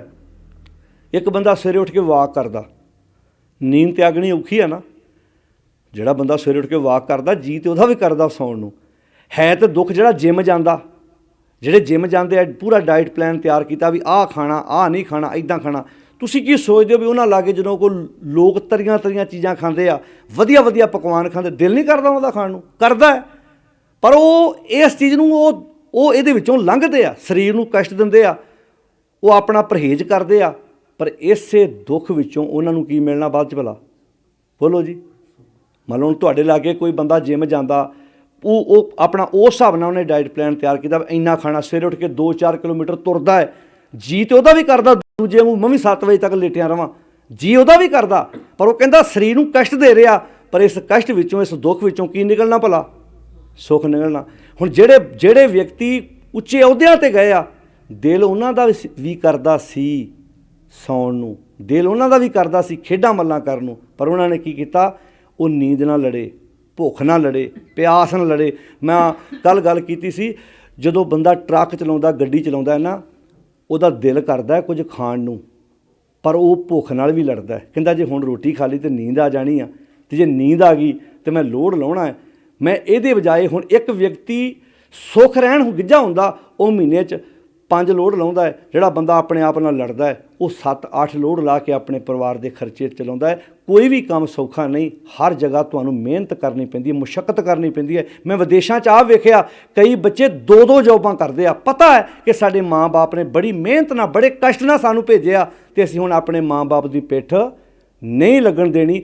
ਅਸੀਂ ਹੁਣ ਕਸ਼ਟ ਝੱਲ ਕੇ ਵੀ ਆਪਣੇ ਮਾਂ-ਬਾਪ ਦੇ ਦਿਨ ਆਉਣ ਵਾਲੇ ਸਮੇਂ 'ਚ ਬਦਲਨੇ ਨੇ। ਤਾਂ ਸਤਿਗੁਰੂ ਜੀ ਕਹਿੰਦੇ ਨੇ, ਦੁੱਖ ਦਾਰੂ, ਜੇ ਅੱਜ ਤੂੰ ਕਿਸੇ ਚੀਜ਼ ਦਾ ਦੁੱਖ ਸਹਿ ਰਿਹਾ, ਇਹ ਤੇਰੇ ਲਈ ਦਾਰੂ ਬਣ ਜਾਣਾ, ਅਤੇ ਸੁੱਖ ਜਿਹੜਾ ਤੂੰ ਅੱਜ ਕਹਿੰਦਾ ਵੀ ਮੈਂ ਤਾਂ ਸੁੱਖ ਲੈ ਰਿਹਾ, ਇਹ ਸੁੱਖ ਨੇ ਇੱਕ ਸਮਾਂ ਆਉਣਾ ਤੇਰੇ ਲਈ ਰੋਗ ਬਣਨਾ। ਜਿਹਨੂੰ ਬਾਣੀ 'ਚ ਲਿਖਿਆ, ਮਿੱਠਾ ਕਰਕੇ ਖਾਇਆ ਕੌੜਾ ਉਪਜਿਆ ਸਾਧ। ਤੋਂ ਪਾਤਸ਼ਾਹ ਜੀ ਕਹਿੰਦੇ ਨੇ, ਪੇਈੜੇ ਸਹਿ ਸੇਵ ਤੂੰ ਸਹੁਰੜੇ ਸੁੱਖ ਵਸ, ਗੁਰ ਮਿਲ ਚੱਜ ਅਚਾਰ ਸਿੱਖ ਤੁਧ ਕਦੇ ਨਾ ਲੱਗੈ ਦੁੱਖ। ਕਹਿੰਦੇ ਸਭਨਾ ਸਹੁਰੇ ਵੰਝਣਾ, ਕਿਹੜਾ ਪਿਆਰਾ ਬਚਨ ਹੈ। ਕਹਿਣ ਲੱਗੇ ਦੁਨਿਆਵੀ ਤੌਰ 'ਤੇ ਜ਼ਰੂਰੀ ਨਹੀਂ ਹਰ ਬੰਦਾ ਵਿਆਹਿਆ ਜਾਵੇ। ਬੜੀਆਂ ਬੀਬੀਆਂ ਨੇ ਜਿਨ੍ਹਾਂ ਨੇ ਆਪਣੀ ਜ਼ਿੰਦਗੀ 'ਚ ਵਿਆਹ ਨਹੀਂ ਕਰਾਇਆ, ਬੜੇ ਬੰਦੇ ਨੇ ਐਸੇ ਜਿਨ੍ਹਾਂ ਨੇ ਆਪਣੇ ਆਪ ਨਾਲ ਕੰਪਰੋਮਾਈਜ਼ ਕੀਤਾ ਵੀ ਨਹੀਂ ਮੈਂ ਵਿਆਹ ਨਹੀਂ ਕਰਾਉਣਾ, ਇੱਦਾਂ ਰਹਿਣਾ। ਪਰ ਇੱਥੇ ਇੱਕ ਸ਼ਬਦ ਵਰਤਿਆ, ਸਭਨਾ ਸਹੁਰੇ ਵੰਝਣਾ। ਕਹਿੰਦੇ ਇੱਥੇ ਹਰ ਬੰਦਾ ਸਹੁਰੇ ਜਾ ਸਕਦਾ ਹੈ, ਯਾਨੀ ਕਿ ਹਰ ਬੰਦਾ ਗੁਰੂ ਵਾਲਾ ਬਣ ਸਕਦਾ ਹੈ। ਗੁਰੂ ਵਾਲਾ ਬਣਨਾ ਹੀ ਸਹੁਰੇ ਵੰਝਣਾ ਹੈ। ਸਭਨਾ ਸਹੁਰੇ ਵੰਝਣਾ ਸਭ ਮੁਕਲਾਵਣ ਹਾਰ, ਨਾਨਕ ਧਨ ਸੁਹਾਗਣੀ ਜਿਨ ਸ਼ਹਿ ਨਾਲ ਪਿਆਰ। ਉਹ ਸੁਹਾਗਣਾ ਨੇ ਜਿਨ੍ਹਾਂ ਦਾ ਆਪਣੇ ਸ਼ਹਿ ਨਾਲ, ਆਪਣੇ ਮਾਲਕ ਨਾਲ, ਆਪਣੇ ਖਸਮ ਨਾਲ, ਉਸ ਆਦ ਸੱਚ ਨਾਲ ਪਿਆਰ ਹੈ। ਤੋ ਇਸ ਕਰਕੇ ਸਾਧ ਸੰਗਤ ਜੀ, ਜ਼ਿੰਦਗੀ ਵਿੱਚ ਕਦੀ ਵੀ ਵਹਿਮ ਭਰਮ ਪਖੰਡ, ਅਸੀਂ ਤਾਂ ਭਾਗਾਂ ਵਾਲੇ ਹਾਂ। ਸਾਨੂੰ ਤਾਂ ਗੁਰੂ ਪਾਤਸ਼ਾਹ ਜੀ ਨੇ ਅਨੇਕਾਂ ਵਹਿਮਾਂ 'ਚੋਂ ਬਾਹਰ ਕੱਢਿਆ ਹੈ। ਸਮਾਜ ਵਿੱਚ ਇੱਥੇ ਕੋਈ ਕਿਸੇ ਤਰੀਕੇ ਨਾਲ ਸਰੀਰ ਨੂੰ ਲੇਖੇ ਲਾਉਂਦਾ, ਕੋਈ ਕਿਸੇ ਤਰੀਕੇ ਨਾਲ ਸਰੀਰ ਨੂੰ ਲੇਖੇ ਲਾਉਂਦਾ। ਸਾਨੂੰ ਤਾਂ ਬੜਾ ਸੌਖਾ ਦੱਸਿਆ। ਨਾਲੇ ਮੈਂ ਕਹਿੰਦਾ JNK ਦੇ ਵਿੱਚ ਤਾਂ ਇਹ ਬੜੀ ਵੱਡੀ ਤੁਸੀਂ ਇੱਕ ਵਿਰਾਸਤ ਸਾਂਭ ਕੇ ਬੈਠੇ ਹੋ ਕਿ ਜਦੋਂ ਕੋਈ ਚੜ੍ਹਾਈ ਕਰਦਾ, ਜਿੰਨੇ ਦਿਨ ਉਹਨਾਂ ਦਾ ਅੰਤਮ ਅਰਦਾਸ ਨਹੀਂ ਹੁੰਦੀ, ਉਦੋਂ ਤੱਕ ਤੁਸੀਂ ਘਰ 'ਚ ਰੋਜ਼ ਸ਼ਾਮਾਂ ਨੂੰ ਸਮਾਗਮ ਰੱਖਦੇ ਹੋ। ਇਹ ਬੜੀ ਵੱਡੀ ਗੱਲ ਹੈ ਕਿ ਅਸੀਂ ਬੈਠ ਕੇ ਰੋਜ਼ ਚਰਚਾ ਕਰਦੇ ਹਾਂ ਬਾਣੀ ਦੀਆਂ ਗੱਲਾਂ, ਪਰ ਵਹਿਮਾਂ ਭਰਮਾਂ ਪਖੰਡਾਂ ਕਰਮ ਕਾਂਡਾਂ 'ਚੋਂ ਸਾਨੂੰ ਆਪਣੇ ਆਪ ਨੂੰ ਬਾਹਰ ਕੱਢਣ ਦੀ ਲੋੜ ਹੈ। ਅਜੋਕੇ ਸਮੇਂ ਦੇ ਵਿੱਚ ਹੁਣ ਤਾਂ ਬਹੁਤ ਫਾਇਦਾ ਹੋ ਗਿਆ। ਹੁਣ ਤਾਂ ਜਿਹੜੀ ਆਉਣ ਵਾਲੇ ਸਮੇਂ 'ਚ ਆਪਾਂ ਵੇਖਦੇ ਹਾਂ ਸਰੀਰ ਨੂੰ ਲੇਖੇ ਲਾਉਣ ਦੀ, ਕਿਤੇ ਕੋਈ ਜਲ ਪ੍ਰਵਾਹ ਕਰਦਾ ਹੈ, ਹੁਣ ਤਾਂ ਇੱਕ ਨਵਾਂ ਤਰੀਕਾ ਵੀ ਅਪਣਾਇਆ ਜਾ ਰਿਹਾ ਕਿ ਅਸੀਂ ਸਰੀਰ ਦੀ ਰਾਖ ਨੂੰ ਜ਼ਮੀਨ 'ਚ ਨੱਪ ਕੇ ਉੱਤੇ ਫਲਦਾਰ ਕੋਈ ਪੌਦਾ ਵੀ ਲਾਇਆ ਜਾ ਸਕਦਾ। ਬੜੇ ਪਰਿਵਾਰਾਂ ਨੇ ਇਹ ਵੀ ਕੰਮ ਕੀਤਾ, ਕਿਉਂਕਿ ਜਦੋਂ ਇੱਕ ਮੁਰਦਾ ਅਸੀਂ ਅਗਨ ਭੇਟ ਕਰਦੇ ਹਾਂ ਅਤੇ ਇੱਕ ਦਰਖਤ ਤੋਂ ਵੀ ਵੱਧ ਲੱਕੜ ਪੂਰੀ ਜਿਹੜੀ ਲੱਗ ਜਾਂਦੀ ਹੈ। ਹੁਣ ਤੁਸੀਂ ਗਿਣਤੀ ਕਰਕੇ ਵੇਖੋ ਕਿ ਅਸੀਂ ਓਨੇ ਦਰਖਤ ਲਾਏ ਨਹੀਂ ਜਿੰਨੇ ਦਰਖਤ ਅਸੀਂ ਵੱਢ ਰਹੇ ਹਾਂ। ਅਤੇ ਦਰਖਤ ਸਾਡਾ ਬੜਾ ਵੱਡਾ ਇੱਕ ਸਾਥੀ ਹੈ, ਸਾਡਾ ਦੋਸਤ ਹੈ, ਜਿਹੜਾ ਸਾਨੂੰ ਫਰੈਸ਼ ਹਵਾ ਆਕਸੀਜਨ ਦਿੰਦਾ ਹੈ। ਪਰ ਅੱਜ ਸਮਾਜ ਵਿੱਚ ਤੁਸੀਂ ਵੇਖੋ, ਬਾਹਰਲੀਆਂ ਕੰਟਰੀਆਂ 'ਚ ਤੁਹਾਡੇ ਵਿੱਚੋਂ ਕਿਸੇ ਦਾ ਪੁੱਤਰ ਧੀ ਹੋਵੇ, ਕਦੀ ਪੁੱਛ ਕੇ ਵੇਖਣਾ, ਤੁਸੀਂ ਆਪਣੇ ਘਰ ਦੇ ਵਿਹੜੇ 'ਚੋਂ ਵੀ ਜੇ ਦਰਖਤ ਪੁੱਟਣਾ ਤਾਂ ਤੁਹਾਨੂੰ ਲੋਕਲ ਉੱਥੇ ਪਰਮਿਸ਼ਨ ਲੈਣੀ ਪੈਣੀ ਹੈ। ਜੇ ਤੁਸੀਂ ਕਿਤੇ ਉਹਨਾਂ ਦੀ ਪਰਮਿਸ਼ਨ ਤੋਂ ਬਿਨਾਂ ਦਰਖਤ ਨੂੰ ਹੱਥ ਵੀ ਲਾਤਾ, ਉਹ ਤੁਹਾਨੂੰ ਜੁਰਮਾਨਾ ਕਰ ਸਕਦੇ ਆ ਕਿ ਭਾਈ ਤੁਸੀਂ ਇਹ ਕੰਮ ਕਿਉਂ ਕੀਤਾ। ਭਾਵੇਂ ਤੁਹਾਡੀ ਜਗ੍ਹਾ ਆਪਣੀ ਆ, ਉਹ ਕਹਿੰਦੇ ਜਗ੍ਹਾ ਆਪਣੀ ਆ, ਪਰ ਅਸੀਂ ਤੁਹਾਨੂੰ ਕੁਦਰਤ ਨਾਲ ਛੇੜਛਾੜ ਨਹੀਂ ਕਰਨ ਦੇਵਾਂਗੇ। ਤੋ ਆਉਣ ਵਾਲੇ ਸਮੇਂ 'ਚ ਬੜਾ ਕੁਝ ਇਸ ਤਰ੍ਹਾਂ ਜਿਹੜਾ ਅਸੀਂ ਸੁਧਾਰ ਕਰ ਸਕਦੇ ਹਾਂ। ਰਾਜਪੁਰੇ ਅੰਬਾਲੇ ਦੇ ਲਾਗੇ ਇਹ ਗੱਲ ਮੇਰੇ ਖਿਆਲ 'ਚ ਅੱਜ ਤੋਂ 7-8 ਸਾਲ ਪੁਰਾਣੀ ਗੱਲ ਹੈ। ਉੱਥੇ 42 ਕੁ ਸਾਲ ਦੇ ਇੱਕ ਵੀਰ ਦੀ ਡੈਥ ਹੋਈ ਸੀ, 2 ਬੇਟੀਆਂ ਸੀ ਉਹਦੀਆਂ, ਅਤੇ ਮੈਂ ਉਹਨਾਂ ਦੇ ਜਿਹੜਾ ਅੰਤਮ ਸਮਾਗਮ ਹੋਇਆ ਉੱਥੇ ਮੈਂ ਗਿਆ, ਅਤੇ ਉਹ ਬੜੀ ਪਿਆਰੀ ਗੱਲ ਸੀ। ਸਾਰੇ ਪਿੰਡ ਦਾ ਬੜਾ ਉਹ ਹੋਣਹਾਰ ਵੀਰ ਸੀ, ਸਾਰਾ ਪਿੰਡ ਉਹਦੇ ਨਾਲ ਬੜਾ ਪਿਆਰ ਕਰਦਾ ਸੀ। ਤੇ ਸਾਰੇ ਪਿੰਡ ਦੀ ਸਹਿਮਤੀ ਨਾਲ ਸਾਂਝੀ ਜਗ੍ਹਾ ਤੇ ਇੱਦਾਂ 5-7 ਫੁੱਟ ਡੂੰਘਾ ਟੋਆ ਪੱਟ ਕੇ ਉੱਥੇ ਫਲਦਾਰ ਪੌਦਾ ਲਾਇਆ ਗਿਆ। ਬੱਚਿਆਂ ਨੂੰ, ਸਮਾਜ ਨੂੰ ਇਹ ਅਹਿਸਾਸ ਦੇਣ ਲਈ ਕਿ ਭਾਈ ਕਦੀ ਡਰੋ ਨਾ, ਉਹੀ ਬੰਦਾ ਹੁੰਦਾ। ਤੁਸੀਂ ਵੇਖਿਆ ਨਾ, ਕਈ ਵਾਰੀ ਆਪਾਂ ਅੰਗੀਠਾ ਸੰਭਾਲਦੇ ਹਾਂ ਤੇ ਕਈ ਵਾਰੀ ਵਹਿਮ ਸਾਡੇ ਸਮਾਜ 'ਚ ਕੀਤਾ ਜਾਂਦਾ, ਦਬਦਬੇ ਨੂੰ ਜਲ ਪ੍ਰਵਾਹ ਕਰ ਦਿਓ ਵੀ ਇਹ ਕਿਤੇ ਕੁਝ ਹੋ ਨਾ ਜਾਵੇ। ਬੜੇ ਤਰ੍ਹਾਂ ਦੇ ਪਖੰਡ, ਮੁਰਦੇ ਦੇ ਪੈਰਾਂ ਵਾਲੇ ਬੰਨੇ ਕੱਪੜਾ ਰੱਖ ਕੇ ਮੱਥੇ ਟਿਕਾਉਣੇ, ਮਗਰੋਂ ਮਿੱਟੀ ਨੂੰ ਮੱਥਾ ਟੇਕਣ ਦਾ ਕੋਈ ਫਾਇਦਾ ਨਹੀਂ। ਜੀਂਦੇ ਜੀ ਸਤਿਕਾਰ ਕਰੋ। ਬਜ਼ੁਰਗ ਨੂੰ ਪੁੱਛੋ, ਦਲੀਆ ਚਾਹੀਦਾ ਹੈ, ਸੂਪ ਚਾਹੀਦਾ ਹੈ, ਮਸਰਾਂ ਦੀ ਦਾਲ ਚਾਹੀਦੀ ਹੈ, ਗਰਮ ਫੁਲਕਾ ਲਾ ਕੇ ਦਿਓ, ਜਿਉਂਦਿਆਂ ਸੇਵਾ ਕਰੋ। ਮੈਂ ਬੜੀ ਆਪਣੀ ਜ਼ਿੰਦਗੀ 'ਚ ਐਸੀਆਂ ਧੀਆਂ, ਐਸੇ ਪੁੱਤ ਵੇਖੇ ਆ ਜਿਹੜੇ ਜਿਉਂਦੇ ਜੀ ਆਪਣੇ ਮਾਂ-ਬਾਪ ਦੀ ਸੇਵਾ ਕਰਦੇ ਆ ਤੇ ਉਹ ਇਹ ਵੀ ਕਹਿੰਦੇ ਆ ਸਾਡੇ ਲਈ ਸਾਡੀ ਮਾਂ ਹੀ ਗੁਰਦੁਆਰਾ ਹੈ, ਸਾਡਾ ਪਿਤਾ ਹੀ ਗੁਰਦੁਆਰਾ ਹੈ, ਦਾਦਾ ਹੀ ਗੁਰਦੁਆਰਾ ਹੈ, ਦਾਦੀ ਗੁਰਦੁਆਰਾ ਹੈ। ਜਦੋਂ ਤੱਕ ਅਸੀਂ ਇਹਨਾਂ ਦੀਆਂ, ਕਿਉਂਕਿ ਜਦੋਂ ਤੁਸੀਂ ਕਿਸੇ ਬਜ਼ੁਰਗ ਨੂੰ ਹੱਥ ਲਾਉਂਦੇ ਜੇ, ਜਿਹੜੀ ਉਹਦੇ ਅੰਦਰੋਂ ਅਸੀਸ ਨਿਕਲਦੀ ਆ ਨਾ, ਮੇਰੇ ਖਿਆਲ 'ਚ ਉਹ ਕਿਸੇ ਵੱਡੇ ਤੋਂ ਵੱਡੇ ਬ੍ਰਹਮ ਗਿਆਨੀ ਕੋਲੋਂ ਵੀ, ਜਿਹੜਾ ਪੁੱਗਿਆ ਹੋਇਆ ਆਪਣੇ ਆਪ ਨੂੰ ਮੰਨਿਆ ਜਾਂਦਾ, ਉਹਦੇ ਅੰਦਰੋਂ ਵੀ ਉਹ ਗੱਲ ਨਹੀਂ ਨਿਕਲਣੀ ਜਿਹੜੀ ਕਿਸੇ ਮਾਂ ਕੋਲੋਂ, ਕਿਸੇ ਬਜ਼ੁਰਗ ਦੇ ਅੰਦਰੋਂ ਅਸੀਸ ਨਿਕਲਣੀ ਹੈ। ਸਾਨੂੰ ਲੋੜ ਇਸ ਗੱਲ ਦੀ ਆ ਕਿ ਅਸੀਂ ਸਮਾਜ ਵਿੱਚ ਇਹਨਾਂ ਗੱਲਾਂ ਦੇ ਉੱਤੇ ਪਹਿਰਾ ਦੇਣਾ ਸ਼ੁਰੂ ਕਰੀਏ। ਨਿੱਕੀਆਂ ਨਿੱਕੀਆਂ ਗੱਲਾਂ ਨੇ ਆਪਣੀ ਜ਼ਿੰਦਗੀ ਦੇ ਵਿੱਚ, ਸ਼ਿਕਵੇ ਗਿਲੇ, ਇਹ ਨਫ਼ਰਤ, ਈਰਖਾ, ਸਾੜਾ, ਇਹਨੂੰ ਆਪਣੀ ਜ਼ਿੰਦਗੀ 'ਚੋਂ ਪਾਸੇ ਕਰਕੇ ਵਿਸਰ ਗਈ ਸਭ ਤਾਤ ਪਰਾਈ, ਜਬ ਤੇ ਸਾਧ ਸੰਗਤ ਮੋਹਿ ਪਾਈ, ਨਾ ਕੋ ਬੈਰੀ ਨਹੀਂ ਬੇਗਾਨਾ, ਸਗਲ ਸੰਗ ਹਮ ਕੋ ਬਣਾਈ। ਇਹ ਸਤਿਗੁਰੂ ਜੀ ਨੇ ਸਾਨੂੰ ਬੜਾ ਪਿਆਰਾ ਉਪਦੇਸ਼ ਬਖਸ਼ਿਸ਼ ਕੀਤਾ ਹੈ, ਸਿੱਖਿਆ ਦਿੱਤੀ ਹੈ। ਤੋ ਇਹਨਾਂ ਵਹਿਮਾਂ, ਭਰਮਾਂ, ਪਖੰਡਾਂ, ਕਰਮ ਕਾਂਡਾਂ 'ਚੋਂ ਅਸੀਂ ਆਪਣੀ ਜ਼ਿੰਦਗੀ 'ਚੋਂ ਬਾਹਰ ਕੱਢਣਾ ਹੈ। ਅੰਗੀਠੇ ਦੀ ਸੰਭਾਲ ਬਾਰੇ ਵੀ ਸਾਨੂੰ ਸਿੱਧੀ ਮਰਿਆਦਾ ਦੱਸੀ ਹੈ ਵੀ ਵੱਖਰੇ ਵੱਖਰੇ ਸਾਨੂੰ ਫੁੱਲ ਚੁਗਣ ਦੀ ਲੋੜ ਨਹੀਂ, ਪੂਰੇ ਸਰੀਰ ਦੀ ਰਾਖ ਨੂੰ ਇਕੱਠਿਆਂ ਕਰੋ। ਜਿੱਦਾਂ ਵੀ ਤੁਸੀਂ ਲੇਖੇ ਲਾਉਣਾ ਚਾਹੁੰਦੇ ਹੋ, ਜੇ ਉੱਤੇ ਦਰਖਤ ਲਾਉਣਾ ਚਾਹੁੰਦੇ ਹੋ ਫਲਦਾਰ, ਤਾਂ ਠੀਕ ਹੈ। ਜੇ ਨਹੀਂ ਕਿਤੇ ਮੰਨਿਆ ਜਾਂਦਾ ਮਨ, ਤੇ ਤੁਸੀਂ ਜਿੱਥੇ ਤੇਜ਼ ਪਾਣੀ ਵਹਿੰਦਾ ਉੱਥੇ ਜਲ ਪ੍ਰਵਾਹ ਕਰ ਦਿਓ। ਪਰ ਕਈ ਵਿਦੇਸ਼ਾਂ 'ਚ ਵੇਖੇ ਮੈਂ, ਉੱਥੋਂ ਵੀ ਉਹ ਰਾਖ ਇੱਧਰ ਨੂੰ ਲੈ ਕੇ ਭੱਜੇ ਆਉਂਦੇ ਆ। ਅਤੇ ਮੈਂ ਅਮਰੀਕਾ ਸੀ ਕੁਝ ਸਾਲ ਪਹਿਲਾਂ ਦੀ ਗੱਲ ਹੈ, ਅਤੇ ਉੱਥੇ ਇੱਕ ਵੀਰ ਕਹਿੰਦਾ ਜੀ ਸਾਡੇ ਦਾਦਾ ਜੀ ਚੜ੍ਹਾਈ ਕੀਤੇ ਆ ਅਤੇ ਅਸੀਂ ਉਹਨਾਂ ਨੂੰ ਪੰਜਾਬ ਲੈ ਕੇ ਜਾਣਾ। ਮੈਂ ਕਿਹਾ ਵੀ ਹੁਣ ਦਾਦਾ ਜੀ ਨੂੰ ਤੁਸੀਂ ਪੰਜਾਬ ਲੈ ਕੇ ਕੀ ਕਰੋਗੇ? ਤੁਸੀਂ ਇੱਥੇ ਪਾਣੀ 'ਚ ਬੈਠੇ ਜੇ, ਇੱਥੇ ਇੰਨਾ ਸਮੁੰਦਰ 'ਚ ਪਾਣੀ ਹੈ, ਜਿੱਥੇ ਮਰਜ਼ੀ ਜਲ ਪ੍ਰਵਾਹ ਕਰ ਦਿਓ। ਮਤਲਬ ਸਾਡੇ ਦਿਮਾਗ 'ਚ ਇਹ ਖਿਆਲ ਬੈਠਾ ਹੁੰਦਾ ਵੀ ਨਹੀਂ ਹੁਣ ਦਾ ਘਰ ਵੇਖਣ ਨੂੰ ਦਿਲ ਕਰਦਾ। ਹੁਣ ਕਿਹਨੂੰ ਘਰ ਵਿਖਾਉਣਾ ਭਾਈ? ਹੁਣ ਤਾਂ ਮਿੱਠੀ ਹੈ, ਘਰ ਤਾਂ ਜਿਉਂਦੇ ਜੀ ਵਿਖਾਉਣਾ ਸੀ, ਗੱਲਾਂ ਬਾਤਾਂ ਜਿਉਂਦਿਆਂ ਕਰਨੀਆਂ ਸੀ। ਬੜੇ ਤਰ੍ਹਾਂ ਦੇ ਵਹਿਮ ਨੇ। ਮੈਨੂੰ ਯਾਦ ਹੈ ਸਾਡਾ ਇੱਕ ਨੌਜਵਾਨ ਸੀ ਅਤੇ ਉਹਦੇ ਦਾਦਾ ਜੀ ਦੀ ਡੈਥ ਹੋ ਗਈ ਅਤੇ ਅਸੀਂ ਉਹਦੇ ਸੰਸਕਾਰ 'ਤੇ ਗਏ, ਅਤੇ ਇਹ ਵੱਖ-ਵੱਖ ਇਲਾਕਿਆਂ 'ਚ ਤਰ੍ਹਾਂ ਦੇ ਵਹਿਮ ਹੈ। ਤੋ ਡੈੱਡ ਬੋਡੀ ਨਾਲ ਕਾਨਾ ਲੰਮਾ ਪਾਇਆ ਕਿਸੇ ਨੇ, ਤੋ ਸਾਡੇ ਵੀਰਾਂ ਨੇ ਉਹ ਕਾਨਾ ਚੁੱਕ ਕੇ ਤੇ ਪਰਾਂ ਕਰਤਾ। ਉਹ 5-7 ਮਿੰਟਾਂ ਬਾਅਦ ਕਿਸੇ ਨੇ ਕਾਨਾ ਲਿਆ ਕੇ ਲੰਮਾ ਨਾਲ ਹੋਰ ਪਾਤਾ। ਉਹ ਜਦੋਂ ਅਸੀਂ ਵੇਖਿਆ ਵੀ ਇਹ ਕਾਨਾ ਬਾਰ-ਬਾਰ ਲੰਮਾ ਕਿਉਂ ਪਾਉਂਦੇ ਆ, ਤੋ ਅਸੀਂ ਪੁੱਛ ਹੀ ਲਿਆ ਜੀ ਇਹ ਤੁਸੀਂ ਕਾਨਾ ਨਾਲ ਲੰਮਾ ਕਿਉਂ ਪਾਉਂਦੇ ਹੋ? ਅਤੇ ਵਿੱਚੋਂ ਇੱਕ ਬੰਦਾ ਬੋਲਿਆ, ਕਹਿੰਦੇ ਜੀ ਇਸ ਕਰਕੇ ਪਾਈਦਾ ਵੀ ਮੁਰਦਾ ਕਿਤੇ ਲੰਮਾ ਨਾ ਹੋ ਜੇ, ਵੀ ਉਹਦੀ ਹਾਈਟ ਵੱਧ ਨਾ ਜਾਵੇ, ਇਸ ਕਰਕੇ ਵੀ ਇਹਦੇ ਨਾਲ ਕਾਨਾ ਲੰਮਾ ਪਾਈਦਾ। ਮੈਂ ਕਿਹਾ ਹੱਦ ਹੋ ਗਈ ਵੀ ਕਮਾਲ ਦੀ ਗੱਲ ਹੈ। ਜੇ ਆਪਾਂ ਹੋਰ 2 ਘੰਟਿਆਂ ਨੂੰ ਤੇ ਅਗਨ ਭੇਟ ਕਰ ਦੇਣਾ ਵੀ ਜੇ ਮੰਨ ਲਓ ਜੇ ਤੁਹਾਨੂੰ ਲੱਗਦਾ ਵੀ ਇਹ ਕਾਨਾ ਲੰਮਾ ਨਾ ਪਿਆ ਦੀ ਹਾਈਟ ਵੱਧ ਜਾਣੀ ਆ ਤੇ ਵੱਧ ਲੈਣ ਦਿਓ, ਕਿੰਨਾ ਕੁ ਲੰਮਾ ਕਿਤੇ ਹੋ ਜੂ।